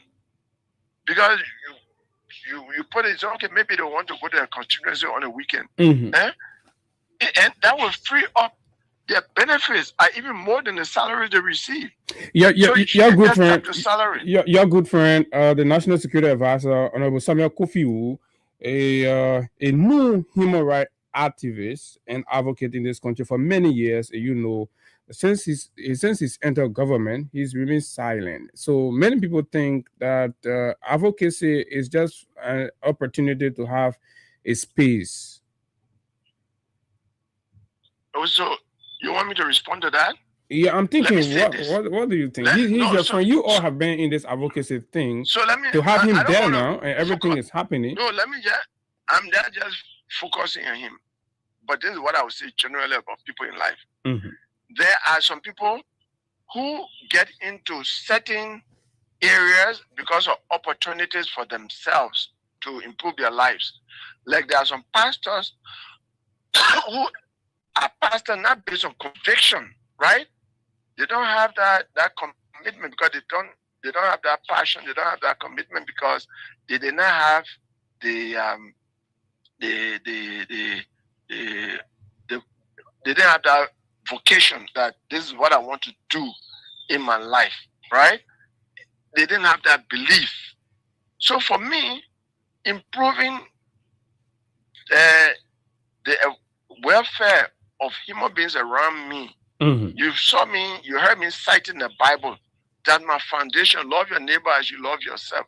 That has shown I display my Christianity. That when people around you are happy, that should make you happy. Some people are human rights advocates based upon an opportunity to have high profile or to travel to conferences or to even get money and different things. And so they are advocates for different reasons, not based on their belief and commitment, because you must be prepared to die. And your belief in human rights advocacy does not change from where you sit. I was really disappointed that the National Security Advisor, a human rights advocate, and who has won human rights award, highly respected and written a lot about human rights, would be in a marshal, and a Guinean who came here, Mm-hmm. a Guinean who came here in refuge, right, will be sent back to Guinea with the risk of being killed. I was totally disappointed. It should not come around. In fact, Where does that leave his human rights credential for you? Where that left for the public to judge. But I am saying, if I was a human rights advocate, as a human rights advocate, as national security advisor, I say, this is against the refugee law.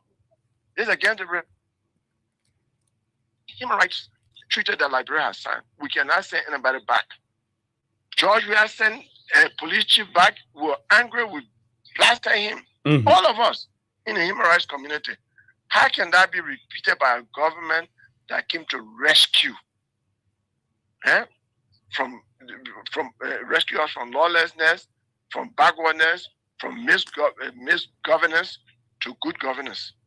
That just for the credential of the whole government in terms of rule of law.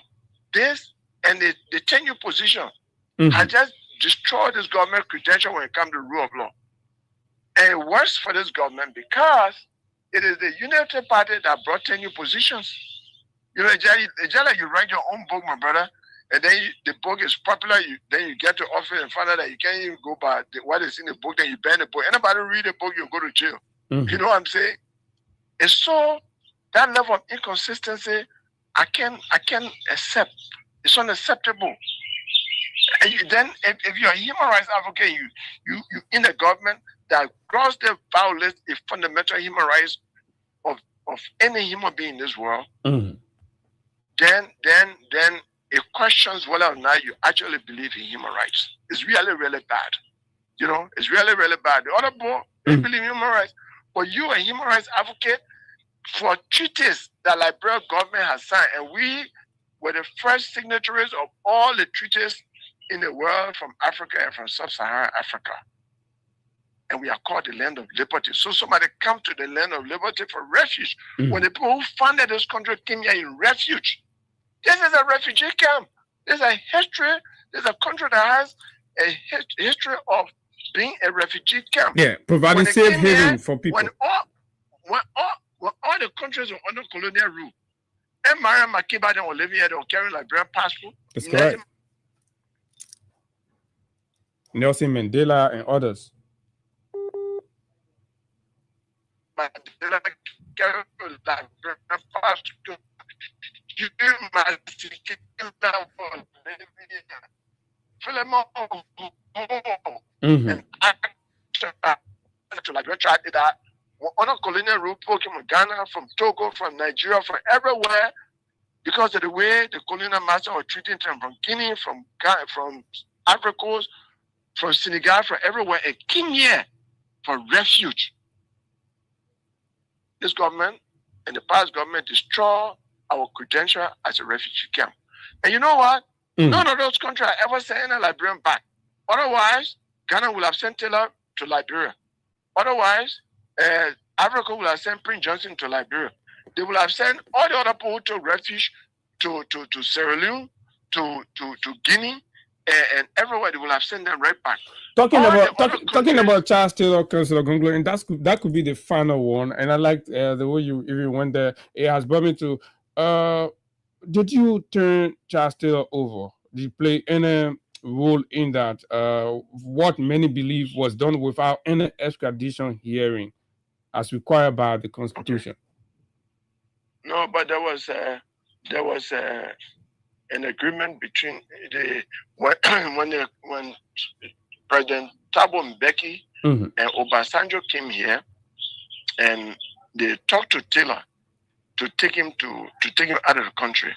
When they took him out of the country, by that time he had been indicted by the court in Sierra Leone. And then President Obasanjo said, I will turn him over to an elected government if that government make a request for him to be turned over. And it is that government that will turn him over to the special court, not the government of Nigeria. Okay. President Salif made a request. He should call and say, Mr. SG, where are you? I say, I'm at the court. You say you will report to the UN Plaza immediately. I went to the UN Plaza, and General Obi Diako, the head of UNMIL, said President Taylor has been brought from Nigeria, and we want to be here to give us legal guidance in the process. In our room was the minister, the head of immigration, and Charles Snyder, the head of LBS at that time. So I was there. I've guided them in the process, and then we got to the airport. I was staying with Da Costa. I, as representing a legal arm, was there to make sure that everything happened legally. So when Taylor came from the plane, I stepped down and said, I told Da Costa, it's over to you now. We have brought him to Liberia. The immigration have brought him down from the plane. We turn him over to you. And then Da Costa took over. He called a UN lady to read Taylor's indictment. It was read. And then another UN president, and the president went and put handcuff on President Taylor. His arrival and departure took 40 minutes. So that was, and some people say, did you insist on extradition here? Some people can say I handcuffed Taylor. No, that he was indicted. That is not required under international law. When ICC, for example, indicts you, you are sent. You don't go through extradition. That international law, the laws, humanitarian law, are a law made by all the nations of the world. It's not controlled by any domestic law. That is why no president, for example, can grant amnesty to someone who has been convicted by an international criminal tribunal. So it's a different situation. You are a man of wisdom and all of that. There is this planned December 17th protest, DUP, lead or leave. What do you say to that? Finally, and then we can take it. I had decided I don't think that they should, anything that will go close to removing the government before its term of office end will not be good for. But I don't need to say more because Moba Molu said his first campaign was undermined by me when I came and said nobody should support it. They can go to the rally, but the rally should not be to depose the government in power, to do anything to depose the government. We've been on the track from just in my law class I was saying yesterday. In 1871, some people met in this town and deposed President E.J. Roy to say, you are hereby deposed. They issued what they call a manifesto. So that was illegal. That was unconstitutional. So we should not do the same thing. We're trying to build an orderly society based on rule of law, guided by our constitution. So we can express anything. We can talk about misrule. We can talk about bad governance. We can hold the government feet to the fire. But I don't encourage anyone to remove the government from power by any kind of force that is not supported by law. Thank you very much, Councillor Gonglo. Finally, do you have any message for your supporters, your partisans that are out there listening to you, and the general Liberian people? This is a season period. Liberian people have the time. It is not your time. 2029 is my time because everywhere I went in the country, they say, but you just coming. That Jowea and Baka town. But Jowea and Baka, they know, have already filled them the same what they can do. I'm strong. My views are clear. I don't hide my views about this country. You ask me every question, for example, I answer. And so 2029 is our time. The broom is coming to power. The broom will sweep bad governance. It will sweep all the bad people from power, and a new, vibrant, radical leadership will get in this country to give Liberia the land of liberty its true meaning. So let them ready. The broom is going to win. There's no question about it. Thank you very kindly, Councillor Tiawonse Gonglo. You're such a wonderful statement, and it was an honor having you this morning for breakfast. It's been over 1 hour, 20 some more minutes. And you told me, was that coming for 5 minutes or something? Look at you. You see, just because you know I can talk, you can say, come on, just 1 minute. You are very opinionated, but thanks a lot. Okay. Okay, folks. So exactly that's what happened. When we spoke, I told him actually it was going to be very brief. We were just going to stick to he've covered a lot. What's your thoughts? 0776 104 104 086 500 104 plus 231 86 500 104 are the numbers to call and have your say right here. We've had on the line Councillor Tewonsi Gonglo on a wide range of issues, critical national issues in the country as he weigh in his thought. Let's hear from you. It's your turn. Good morning. Yes, good morning. I'm putting Barkley and John you from Tosafi community. Go ahead. Yeah, I listened to the councillor still daily. His opinion, his expertise was direct and straight to the point. You know, many councillor Congo they have the mind. When we're talking about experience that Councillor Congo, we're talking about, we're not measuring or basket people like Joseph Nima Bueka, looking to power seeing have 45 years experience, but nothing has proven to our country. That's very bad. Thank you very much. Good morning. Good morning, Mr. Abu. Good morning. This is the voice of media time. They come up with chairman, and I join you from Stockton District 4. Go ahead. That's here there or inside for discussion, but I know. Let me just try to make my contribution while the town present me, but let me just see what I can do. Go ahead. On the issue of the lawmakers in the House, I probably agree with him, and also I disagree with him. Look, the lawmakers, we are paying them. No position or struggling in order to develop country like Europe, paying no gas, buying a car, buying a fuel, creating a car. But he said the same thing. He said the same thing. Then why are you disagreeing with him? I disagree with him when he the direct belong. He said the system is the one that is making direct belong to be what he is. No, direct belong is not struggling because of the system. Direct belong, they are inconsistent, man. Part of the senator of direct belong, we said that in 2009, direct belong came out all kind of statement against the Ellen Johnson regime. But right after 2 years, we signed capitulating, and he was a bare ball to Robert Sadiq. Is that the scope of Ellen Johnson release?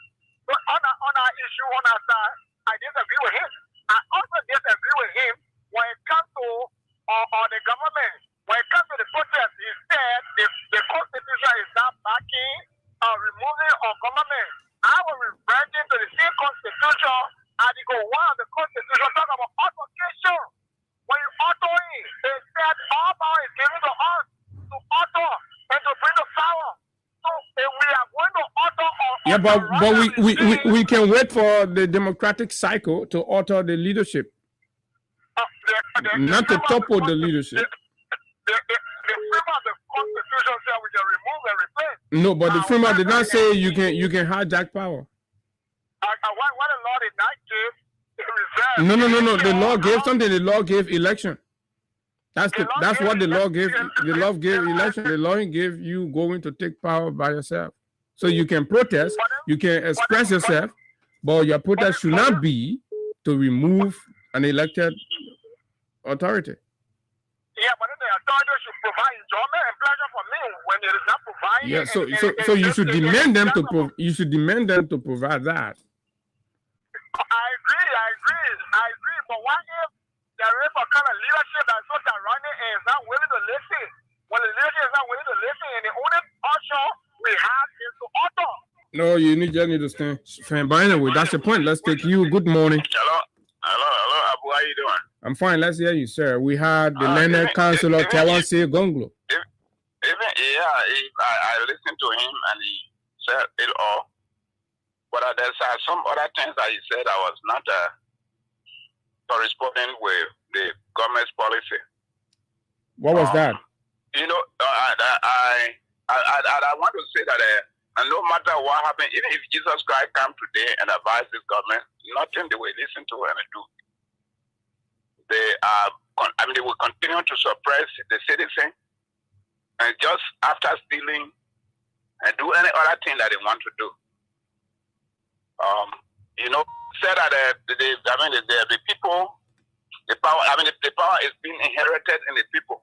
Mm-hmm. And you said that nobody is supposed the government to leave. But there are so many things that cause the people to go against the government to leave. This July 17, the people continue to deplete the country. So if we will wait for 2029. By the time we get there, 20 people will be arrested, and the country will be depleted. So that means you're not going to listen to the Council of Advice about not acting to depose the government. Rather, you can send your views across, but do not act to depose the government. You support removing the government? Yeah, but I mean, if the government is doing things necessarily, it should be removed. Okay, thank you very much. It's a view. Let's have more views. 0776 104 104 086 500 104 plus 231 86 500 104 are the numbers to call, and you will be live right here on the show. Freedom 87.9. Hello, good morning. Your name and where are you joining us from? Good morning, Comrade Jerry. My name's Richard Blamu Asamu Wanti, the Moji West Point, and I'm here. Go ahead. I'm so grateful to the Almighty God this morning for the continuous strength in terms of my health. Well, let me say this, Sheikh Sharif. This is Abu Sharif. Abu, this republic that is Liberia. You know, I was so impressed this morning when I listened to Councilor Tiawan Gongru say Gongru on all of the national issue that he spoke on. This is why Mama is bringing me every day. Honorable Samuel Kofi Wolf to sit as national security advisor to the president of the Republic of Liberia, Joseph Newman Boaka, for the death of that Guinean citizen that Councilor Gongro mentioned this morning. No, it pains me too much. No, let me tell you, Councilor Gongro and Anthony Samuel Kofi Wolf, they are my good friends. I mean, these are people during early first time. They used to leave from their houses to go visit me in West Point when I was doing the burning fire in terms of the advocacy. This is why people say the other time that Ellie wanted to be a commissioner and he refused. I was raising issues during the time of the late Dimo W. as commissioner in West Point when he authorized a guy to be a funeral home. So conclude. Asamwati, we know your record. But go ahead, conclude. The bad governance that is taking place today. Look at the way the party in which President Boaka is in the country in terms of the blatant violation of our constitution that is the magna carta of our geopolitics. Look at that. Look at Dr. Duwenya being dismissed in a shameful manner. An international scientist who serves in the who told you international scientists can be dismissed? So international scientists can be dismissed. Why if his attitude were inimical to the office? No. There is no day honor the Constitution of the Republic of Latin. The president can take the action by dismissing Duwenya for such a main allegation. Why you call main allegation? Dubai works at the will and pleasure of the president. You know that? No. You don't work at the will and pleasure of the president. Okay, so y'all go put him back there. No, I'm saying something. I'm not defending him. I'm talking about bad governance. Thank you. Okay, thank you very much. And so let's take Eugene Jobo. Eugene, go ahead. You're live. Thank you, Abu. And let me say, no, my name is Eugene S. Jobo Jr., and I call you from Capital Bypass. Abu, I must appreciate you for the kind of interview you have conducted this morning. All the questions was on point and was so beneficial to us as listeners. But I think Mr. Councilor Gongro have been so disingenuous to the Liberian people. Disingenuous, you mean? Yeah, sure. I don't mention my word on this. How?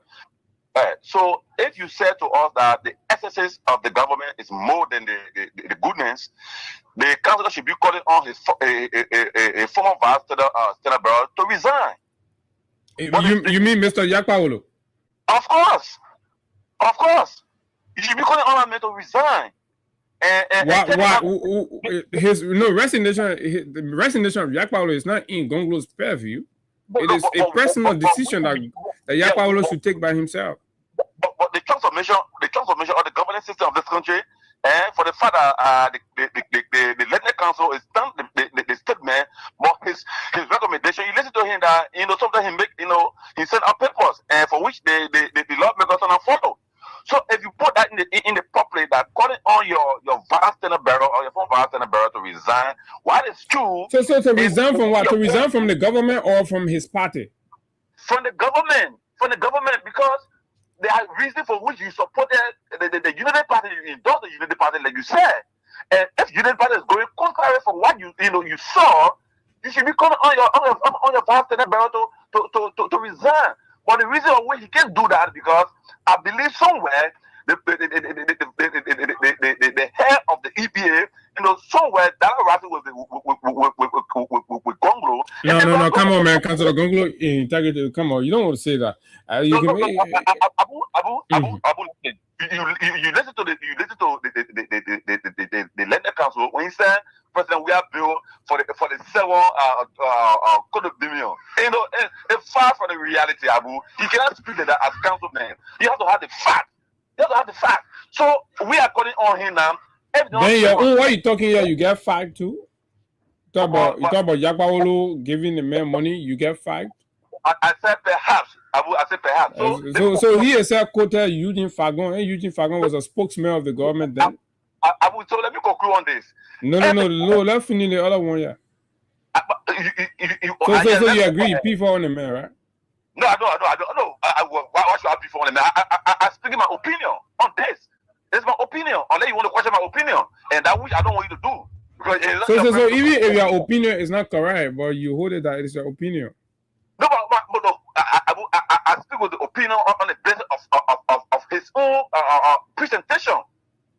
On the basis of his own presentation. So I question him on the basis of his presentation. You cannot say to us what you saw for which you endorse the former vice president, now president, Joseph Nyama Bwaka. He has gone far from it. The negative are more than the goodness. But yet still, your vice tenant bearer, your former vice tenant bearer, is still working in the government. You are not called for a resignation to prove to the people that yes, this man stands for integrity. That would have been, have been in the corridor for many years. So what is your problem with Councilor Gonglo? My problem is Councilor Gonglo should be calling for the resignation of his former. That is very integrity. That yes, the vice tenant may not agree, but we like people will say no. This man issue is not on the basis of friendship. All right, thank you very much. So I don't know how that is going to have any kind of direct implication on Gonglo's integrity. It's somebody's personal decision to resign and all of that. But that's your view. So let's hold it right there. Hello, good morning. You're live. What's your name and where are you calling us from?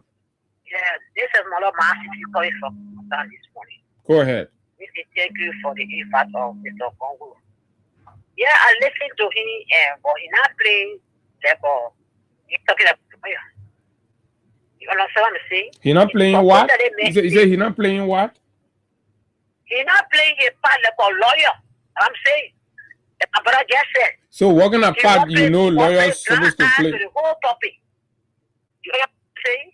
The supported voter and all things that go on in this country, Gonglo here watching and seeing everything that goes. And he has been talking. You listen to him right now. He criticized a lot.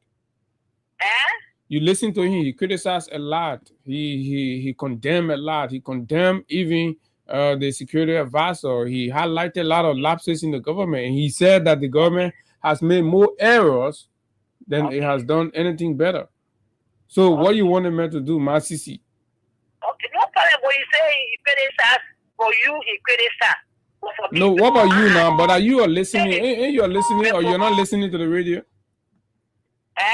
And you're listening to the radio, you hear him criticize the December 6th program, he criticized the 10 million villa, he criticized the Guinean, the guy that came for refuge and other things. He spoke about the economy. Okay. So you want to tell him thank you, right? I didn't know you condemn all those people. We're talking now, la people in prayer, but I want you to call me supporter because like that. I want you to call Boka like his best friend. He supported him there in the second round. But what's going on in the country now? They may traveling, but when you talk, after you. Before say that views, they go after journalists. See what going on? It's a lawyer to call a second round man Therefore, our country going this water, see the killing that going on in this country, and they're not speaking to any other thing. And they what started with our year talking against we are government when you were in power. But it's speaking so what we traffic the follow the one that's speaking to us. Okay. What you say? I want to do more. We want to do follow up more. To call Baka to vote. Doing is wrong. So today just make them talking, but if I get here to listen, anybody told it you that what they do in the country. Now if they begin Marco and Papa now in this country of the government, but you can't tell the people say, oh, the book can cost them my train on the record way. But yes, I don't know what cost them up for that you bring that down by here. But you telling all that your friend on the group up, but your daughter tell you that yesterday you took $1 and the $5, but you were talking to another person. What's in there? What's in Papa? But you listen to what you say, and people are rude. So when you don't call yourself worker, that will vote for you, support that for you, support that you there's something wrong. But it's not going to vote is very wrong. It's your separate teacher attitude. And go and put the order. But they get you to see. Now what the kids do. All right. Thank you very much, Ma Cici. You've made your points. Let's take more calls. Good morning. Yeah, this is Mr. Kopa. How you doing, my brother? I'm fine, Mr. Koba. Go ahead. Yeah, look, while it's true that I seem to agree with Councilor Gongo, but I want to respectfully differ with him some point. Go ahead. And I want to agree with Mr. The fellow that I just called before, Marcy. Eugene Jebo.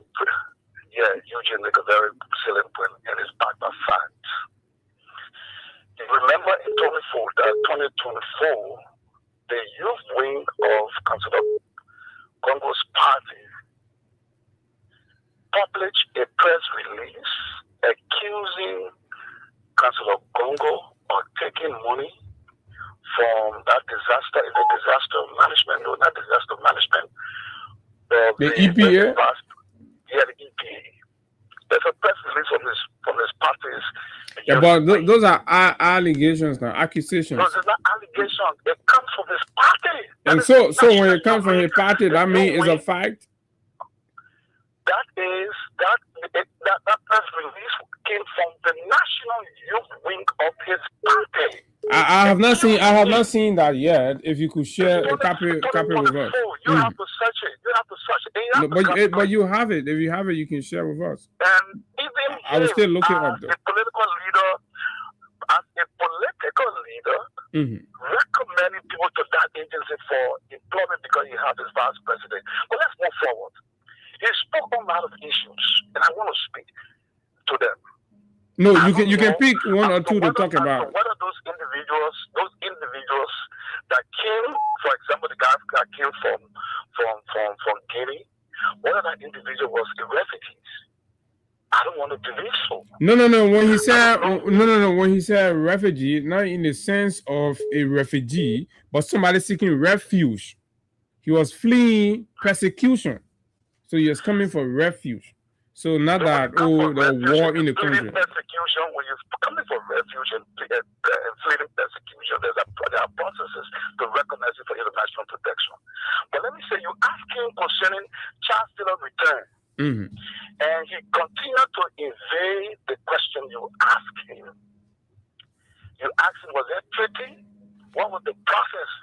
Then he tried to say, oh, that is a signatory to a lot of international convention. My friend, that's the reason why the people brought Mr. Taylor back to Liberia on the sovereignty of Liberia, in possession of the government of Liberia. So in conclusion, now, what is the point you're trying to make? Do you agree with Councilor Gonglo or you disagree? What I'm saying, I see him boasting about a lot of experience. It was based on those experiences that Mr. Braga was elected.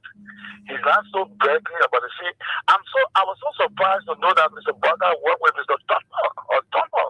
I didn't know that he said it. So it means that Mr. Braga had too many experiences in a lot of government. They sitting with him. All right? And he sat on your media and saying 47 building that Mr. Weir built. The thing is, did he investigate? Even if who spoke it, he as a political and opinion leader of this country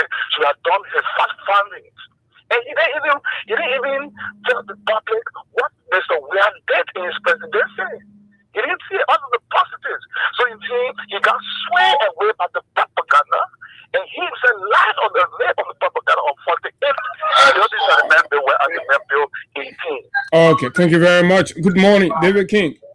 Yeah, good morning, Abu, and let me say good morning to your many listeners and to your studio guests as well. President Banglo, let me say morning to you. Yeah. You know, you're one person who I have so much, respect for. The councillor has done a whole lot in this country. But councillor, all of the SSCs in this government, you are one of the contributors to those SSCs that we have in the Bouaka administration. How? I listened to you. You said Josh Weah did well. It was a little bit better.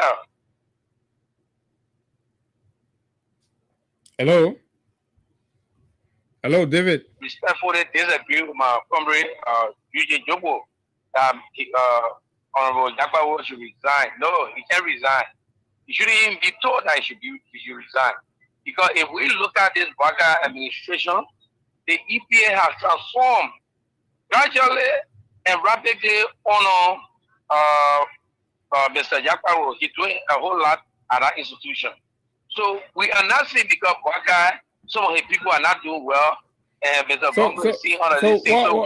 What has transformed with the EPA? He has moved them to a new office? No, except office.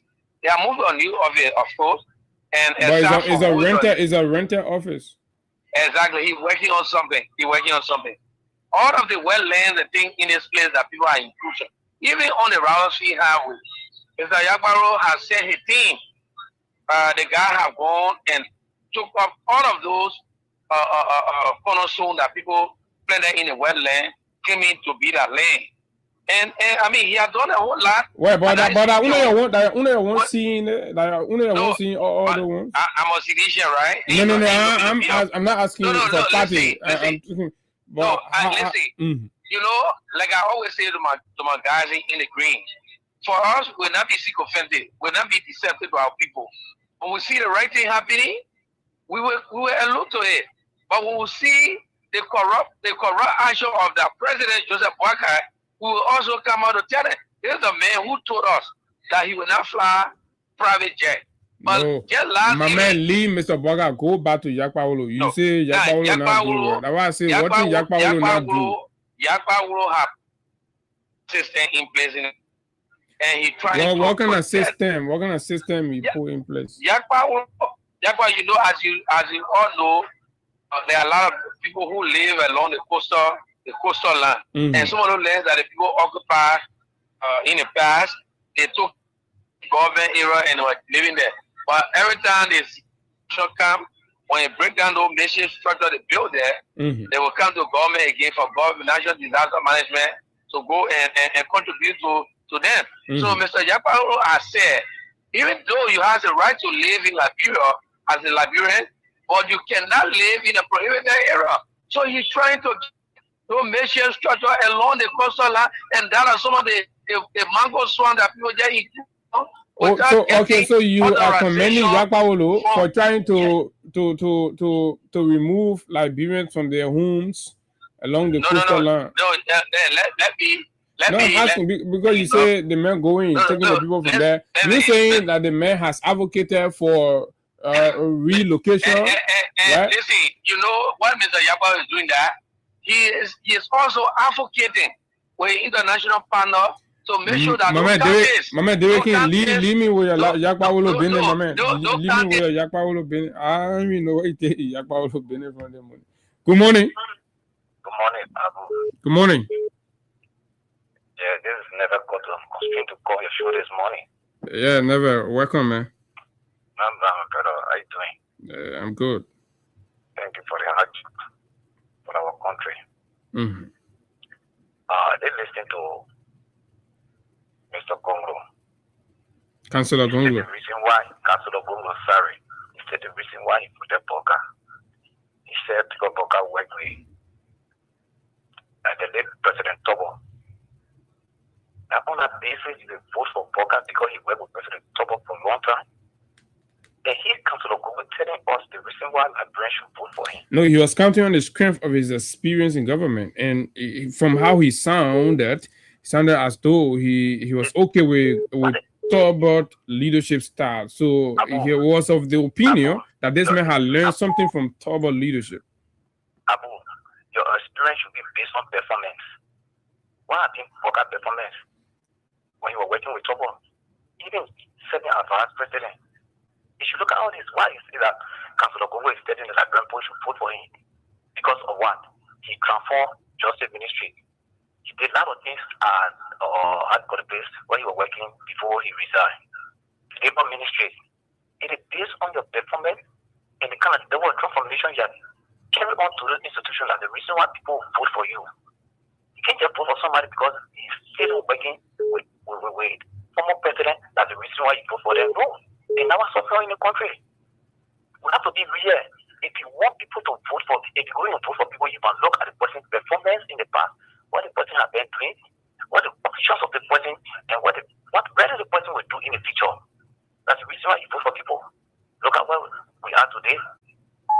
Because somebody still not working with us, so you decide to support the person, and you are not seeing the best performance, it's wrong. And on the issue, he raised about former president, we are relaxed. You, as a former human rights advocate, if Bagon come out with such an issue, you do your background investigation, but you never, you just so you operating on DC, that's it. No, but Fagon spoke as an authority. Never. You know that. No. Never. You've been in government. You understand? Never been in government. Fagon spoke. So are you insinuating that Fagon used to tell lie while he served as a spokesperson for the government? Pero I'm telling you, Congo was to go through a background investigation. If I bring information to you, you will not do your due diligence to go through a background investigation. You will just conclude. But who you do the due diligence on? In the same government, you go ask the government. Oh, government, we hear anything here. How can you confirm? But the men that speak for the government, the men come and say the same thing. If you are not out of the country, if you are right here, you're not out of the country, you can just grab there and see for yourself. You get to your conclusion on this, that's it. It's wrong. Okay. Thank you. Thank you very much. Okay, let me take 4 more calls. Good morning. Good morning, Abu. Good morning. Yeah, okay. Thank you, veteran. Veteran, you see, like we're saying, I'm not a constitutional lawyer. I'm not even a lawyer. I'm just a man. Let me not pretend to be one. But in law, the words are very important. Let's underscore that word altercation. And every time, when we go to Article 1, they say at all times, and it's an altercation. At all times, it is specified that we should wait for election. And again, that altercation, I don't think is about election. I think in the framework's mind, they're going to come on me in Joseph Boakai, who are going to be very repressive and ruthless, and they're going to grab the lawmaker, know what they're saying. So that race space and things are created for the citizen action. I think that what the framework of the Constitution are trying to design there, that when the horse is refusing to go by the will of the people, and then the people are being repressed and suppressed, when you go to protest, I want to know what the police can do. When you go to protest, the police don't even get it. You're not protesting. You know about police repression in Nigeria now. The police are very ruthless and repressive. So now they will just resolve one time. Let's just say gangsters follow your leader and leave town. I think that the only thing, Abu, everything, every fabric of this nation is being broken down. Now, as we speak, the president is seated in Nigeria. Now they are discussing how to. Okay, he has dropped off. Let's take you. Good morning. Morning, Abu. How are you? Edmund Carr. Last night was a scene of disturbance. But we'll talk about that after here. But make your point on Councilor Konglo's conversation. You know, I would like to look at the era quickly, and let me start with the economy. And he was right. This is why some of us have always said that we are now an economy, but sometimes the way in which you determine whether the economy is good is looking at the daily activities in the market, you know, and he put it right. When you go to the market, people will tell you, oh, President Wiata, he never wanted to be president anyway, 1 year ago. They will tell you that I used to bring so bad, and before the day comes to an end, I'm running back to go get a new one. But this time I will bring 2 bad, 3 bad. It is here for more than 2 weeks. In fact, you will start getting ratting and you will start chunking it away. When you go to the money changer, the same story. When you send your wife or your girlfriend in the market, what they need to carry and what they will bring to you now, to be complaining and telling you why it's unfolding, that speaks volume to the fact that the economy is not okay. Then more to that, the people that are supposed to start to steer the wheel of the economy, the petty trader on the street, you take it down from there. The people that are supposed to be making 150, 100 to come to the market to make it to move, you take them from there. How can you come to tell us, say, the economy is growing, the economy is on a rightful path? So I agree with him with that. The economy is poor, it's very, very difficult. Look at the educational sector. President we are here for the 6th year, he made impact. What the impact that he made? Let us allow our children to go to the university, government university across this country, who can find some money and put it in a lot day to go to school. When you check the number, it started going up compared to the time that he came to the presidency. He also look around and say, well, we're now taking wax in this country, 65, 70, $75. When we and old man Flomo go into the butchers and cut palm, produce the palm oil, bring it to the market, sell it to raise the $65 to $70 US plus transportation if they got more than 1 or 2. You know how much it will cost that? So because of that, many of our colleagues, our children, never had the opportunity to have search for the wax. He looked there and made intervention. Now Bouaka is here. He was right. There is serious constraint when you come to graduation these days.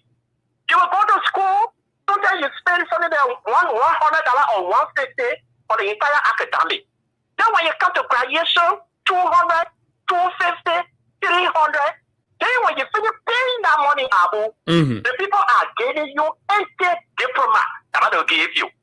They expect you to go back for something that $25 to pay before the document is received and placed in the diploma in your hand to say you got document. So what can the government do?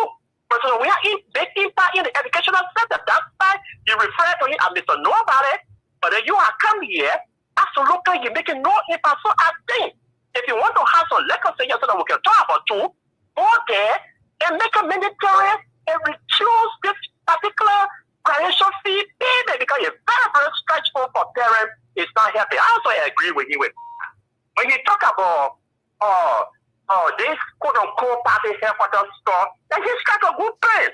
Look at the Tottenham building. Look at the various buildings that belong to the Tottenham. Look at the former education ministry that is standing on Broad Street now in a very dilapidated position. They are not able to take care of it today. It is sitting there, it's spoiling. So what can you lay for some of these examples? Look at the two parties he's talking about. Government say it for me, and the people say it for them. Okay, and for you, why can you impose on it and rain there, or even you call partition in there and rain them will be collecting some money and doing something with it, but it is there in a very dilapidated position. So if you build party headquarters across the country, where it is strongly believed that it is our money, because you are not telling you were here for 12 years, you are just here only for 2 years. You finish buying the place that they took from you, and you so they able to claim that you are building headquarters across the country. So where are you taking the money from? So we will never believe it. Even some of your really truly Liberian in the Unity Party people are frowning against, and they don't believe that you should go after that. But where I disagree with is that to tell me about GAC. When you call GAC go to investigate and tell us, oh yeah, the money actually is for the Liberian people money, that the Liberian people money, Joe Bouaka and your people to go build all of those places. No way! GSC will not tell you that. So, and then about that person, we have property. I think he was supposed to do his own due diligence. What if Fakon spoke, or who didn't talk? He went there according to him for party. So, as long as he went there, he saw those buildings, he was supposed to take a own excitement, or even ask the man who invited them. Mr. President, there have been a whole lot of years they say there. What do you say about this property? How many buildings are we having here? Because we are a boy, you're going to tell you. Then you take that and throw that back home $4,000 or $5,000 salary defending that he was putting on for President because it was my party that he worked in. Then you will not come with a concrete and fair analysis of the what President we are and what Waka is putting on in the point. Okay. That's a waste of resources. So that is just my few disagreement with him. And then when going to the disabled community, it is a disaster because Samuel Dean is now acting no different from the Waka official how they behave. The guys have been protesting against him. So yesterday was the International Day of the Disabled, where all disabled from different categories, visually impaired, hearing impaired, physically challenged, gather together and celebrate that day. So the guys are saying, well, this time around, we are going to disrupt the entire program. We will not allow it to go on. When Sonia Dean realized that, he instituted the group with cash. He took $100 US each, and then he passed it through another person. And the person will go and call you, oh, Amaka, yeah, are you part of the protest tomorrow? Yeah, I got, if you want to take it, you pay for the protest. How much you got there? I give you $100. But when I give you the $100, give me $3,000 or $300. And I was like, okay, yeah, I will receive it. So the guy that he was using as a contact point managed to have distributed some money. So at the end analysis, the protest didn't materialize, but as to what led to I'm told he met. No. Let me hold you there, Edmond. Edmond. I'm trying to verify that. Edmond. I'm able to lay my hand on the water. It came from Patar that they're supposed to get for the program of feeding. That's supposed to get for the program. It was not for them that was led to the altercation between them and the police and whosoever. I'm trying to lay my leg on it. And thanks to you very much for always be concerned about the disabled community. Thank you. Okay, Edmond Kai, thank you very much. But what I know is that the protest was set and people living with disabilities and special needs during the early hours of yesterday morning were prepared to protest. And same day when I intervened, as per the report I've gathered and talked to them, and they had some basic and fundamental agreements. So they ceased the protest and then they moved into the hall and the program went on. So as the program concluded, it was time to consider their transportation compensation. And in the process of that, they realized, some of them realized that they were being left out. Others were being compensated while they were being left out, and there were no, opportunity provided to get them back to their respective homes or locations. So they decided to draw the attention of same thing and the organizing committee. So the committee hid herself, refused to come out, and connived with the ministerial complex management to cut the light off, with the understanding that when the light are off, the people will go home. The people say, oh no, but we didn't get car pay to go home. Then you cut the light off, okay, we'll come outside. And then they decided to come outside. They stood at the gate or the entrance, demanding that they will not leave until the committee members that are within the building come outside and address their plight. So the committee people or something decided then to call on the Liberia National Police to come in and remove the barrier. At that point, these people living with disabilities are created a barrier at the entrance of the ministerial complex that nobody was exiting until their needs or their concerns are addressed. So nobody know when whoever might have called the police intervention, nobody know what actually they told the police. So the police came right away. According to members of the disabled community that were affected, the police had no interest in hearing them out or intervening to resolve the matter in an amicable way, right? Resorted to deploying strategy to disperse them. Of course, as nature will detect, resistance happen. When resistance happened, the police decided to detonate canisters and tear gas the people. People who were already struggling with mobility issues. And then you tear gas them at night. This is the heart of wickedness, cruelty. What has our police turned into? What is going on? These are our fellow citizens. Why has the police become mobilized sufficiently to act inhuman against our own citizens, kinsmen, your countrymen, disabled people? And that's what we're saying with Councillor Gonglo. The instruction, these things come from the instruction. And look, Gregory Cuomo is responsible for the breakdown and the lawlessness that we keep seeing, the wickedness, the cruelty that we keep seeing. The instruction he gave them, that Iron Man mentality, that strong man mentality, that I have to stem. It is reminiscent of the SOD era. You know, then when you hear that the SOD coming, so a government that rides on fear, that sees fear as a tool for leadership and governance is terrible. That you have to instill fear in the people. You have to create an environment where just by the mention of your name and people are running head or scatter. They're afraid. They're losing their minds and all of that. That is not the hallmark of a civilized democracy. Absolutely not. That is a clear hallmark of an authoritarian establishment, a dictatorial establishment. Because under a responsible democracy, citizens are supposed to see the police as their friend, give the police the necessary support.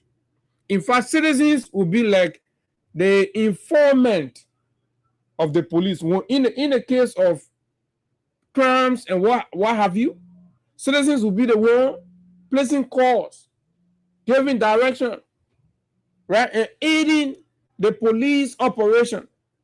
But when the police is mobilized like a militia against the people, that whenever they see the police coming, even big belly, pregnant women are not safe from police officers. Look at what happened in Red Line. And I blame Bestman. When I saw Bestman conducted a recruitment exercise, right?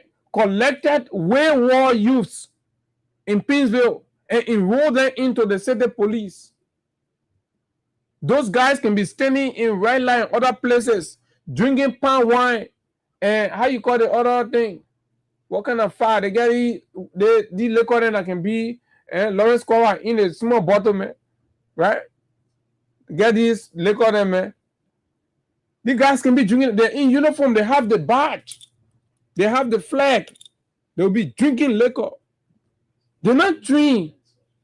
They didn't get the professional and the ethical orientation. It's not there. Right? The rules of engagement, they are not current with it. You see people with special needs, elderly people, pregnant women, in any civilized gathering, the way you approach them, especially pregnant women, at some point, they're very temperamental. So you as a tree security officer, whether they say you kick the woman, you not kick the woman, you blow the woman, you don't blow the woman, right? You must know how to handle such a situation. But now, what we have, the guys have infested the security forces with all kinds of wayward partisan idiots, and they are fermenting chaos, creating an environment of anarchy and lawlessness. Look at somebody's wife pregnant, and you go beat them. It says because you visiting police. And then when you won't take that person to court, unfortunately, the laws are not working in the favor of the people anymore. What kind of country are we? What kind of society are we running? What kind of society are we actually running? Why are we treating Liberia like this? This country has given so much to everybody. And then when you have the opportunity to public service, you undermine the country because your actions are completely irresponsible. See the name. Every day you open your phone, you see different things. Oh, the Liberia National Police. You are a representation of the state. You are a representation of the state. So that goes to say that this is what Liberia is doing. Liberia is beating people. Liberia is tear gassing disabled people. For God's sake, these people have been complaining. So that means the president prefers Sam Dean over the welfare of the rest of the other people. The president and his people are prepared to protect Sam Dean against the interests and concern of those hundreds of disabled people who are complaining about his bad leadership style. In disabled people think you carry partisan business there. These are the issues. Fair Liberians. But we'll be here. We'll find time, we'll come, we'll continue talking. Let's hope that one day the president will listen and decide to put his feet down. Mr. President has to put his feet down. Every time Mr. President calls cabinet meeting, all of the cabinet meetings are looking into different areas, and those successive cabinet meetings have highlighted or announced success in each and any of the other priority area that they have set for themselves. We are not a country in progress, we're a country in reverse. The country is being run backward. Look at what the government has traveled to Nigeria for. Is a state having its program, and the whole president of our country take a huge delegation to go on there. Right? Let me just say, like Grand Cayman County decide to have a small A program for the county, exclude just the county, not even the whole country, just the county. Then Grand Cayman say, we're bringing Alassane Ouattara to come speak there. You will find it in Alassane Ouattara's schedule to come talk to Grand Cayman, not even Liberia program, but Grand Cayman program. That is to tell you how less basic our president is. No purpose. No agenda. So he is itching for travel opportunity. He just want to be out of the country. Reducing the presidency to a point where local communities in Nigeria will be inviting our whole presidency. Even inviting superintendent or minister of internal affairs. Even if such an invitation comes to you, can the minister of internal affairs go to make representation? Can some other official in the government go to make representation and deliver whatever address? You take the whole president, turns his back on the country, go sit in Nigeria, and the underlying conversation we are getting from there are disturbing. This government has failed to attract anything, so they are desperate for money. After easy, next week, we will begin our conversation on the Oranto arrangements. We have compiled a lot, and we'll be calling names here. And these visits to Nigeria, we are told, it's on the basis of going there to collect envelope and kickbacks to soften the ground. And yet, our president One actor easy man is able to put our president on private jet, take him from here, carry him to Nigeria, say can't sit down here. What in your Mr. President, what in your go talk in Liberia? I want to get investment in Liberia. What in your go talk in Liberia? Come, Mr. President, let's do this one. Buru is John. Move on, we'll celebrate birthday in Bomi. He even come back to the mansion. He even spot the mansion in John, where the mansion in Park. Buru go where in the small people country in Nigeria say you go for a program. What happened to our own president? 3 more minutes. Let me take calls on this one. Then we go. 0776 104 104 086 500 104 plus 231 86 500 104 are the numbers to call. There is a fundamental problem with how things are going on in Liberia. We're not criticizing because we hate or because of anything, or we're criticizing because things are not running the way they should, and we want things to change. Good morning. Good morning. Yeah, good morning. Morning. Good morning. Yeah, I want to internet for the program. Like our president, not even vote there for the administration after 2029 to do for out of power.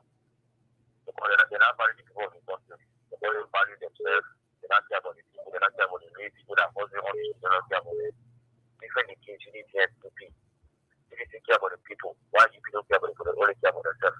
Okay, thank you very much. Good morning. Good morning. Good morning.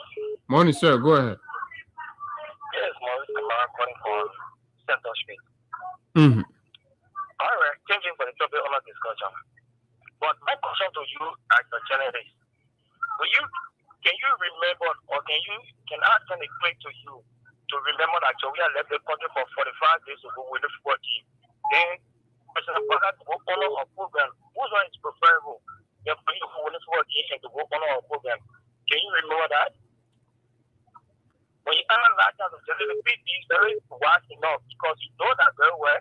President, we have left this country. Former President, we have left this country for 45 days to go with the football team. So which football game plays for 45? Wait, listen to me. Which football game? I listen to you. I listen to you, right? So yeah, listen now. Hey, listen now. All right, get up from here. It seems that your hair not correct. You're not up for and hello, good morning. Yeah, thank you, Abu. I just clearly show that the president is not in the interest of the country. What he believes in is anti-travel, Because look at that. President is attending an institution from a state governor. What do we get for that? You travel all over the world. You can't expect anything to us. Or another African country around us, they speak. In fact, you go, I pray that the governor of Plateau State or Delta State, where they kidnap or lock, they go in fact work out there too. They could be okay. Look at how don't have some of us. Okay. You're telling me, President, we are coming for 45 days to win the football game? Okay. Thank you very much. And that's my question. My question. Which football game lasts for 45 days? And even you want to say the tournament, did President Weah watch all the games of the World Cup for you to say he spent 45 days? His travel covered 45 days, but did he spend 45 days watching football game? You see, those propaganda you use. Besides, let's compare the two. World Cup is a global showpiece. It's a global showpiece. World leader go there. President Weah is not the first president to attend World Cup. And you can equate that to a small state in Nigeria, call your president, he wake up, he pass, he jump over the mansion, he go. Weah was attending global events. Baka is attending, right? Community programs, birthday programs in Ghana. You want to compare the two? Your small children, we sacrificing to protect your future and guarantee something for you, right? But they're begging for small $50 and think, oh, bro, I'm start my day, yo. It's so used to you that you're ready to put all kind of defense. Okay, defense. As soon as you're at your age, maybe it's on 25 right now, you'll be 30, 31. Then we'll go another 6 years again. Before you know, you now get children all over. Then you start passing around begging her to send the children to school. Then you remember that used to be saying, yeah, what other people were studying. Then you say, oh, let's compare. How you compare World Cup event to a state, say, I know what kind of programs that they're having. You must be sick. I mean, you must be sick in your head. But folks, that's all the time we get to be here. My name is Abu Sharif, and it's always a good thing to be here having conversation about those issues that matter to Liberia's growth and development. This is Freedom 87.9, Liberia's most listened to radio platform. Until we see you, do have yourself a wonderful time from the nation's capital. Bye-bye.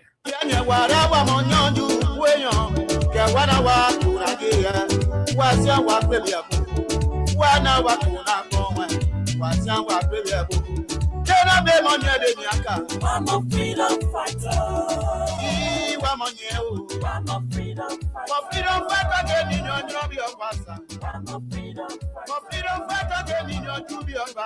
I'm a freedom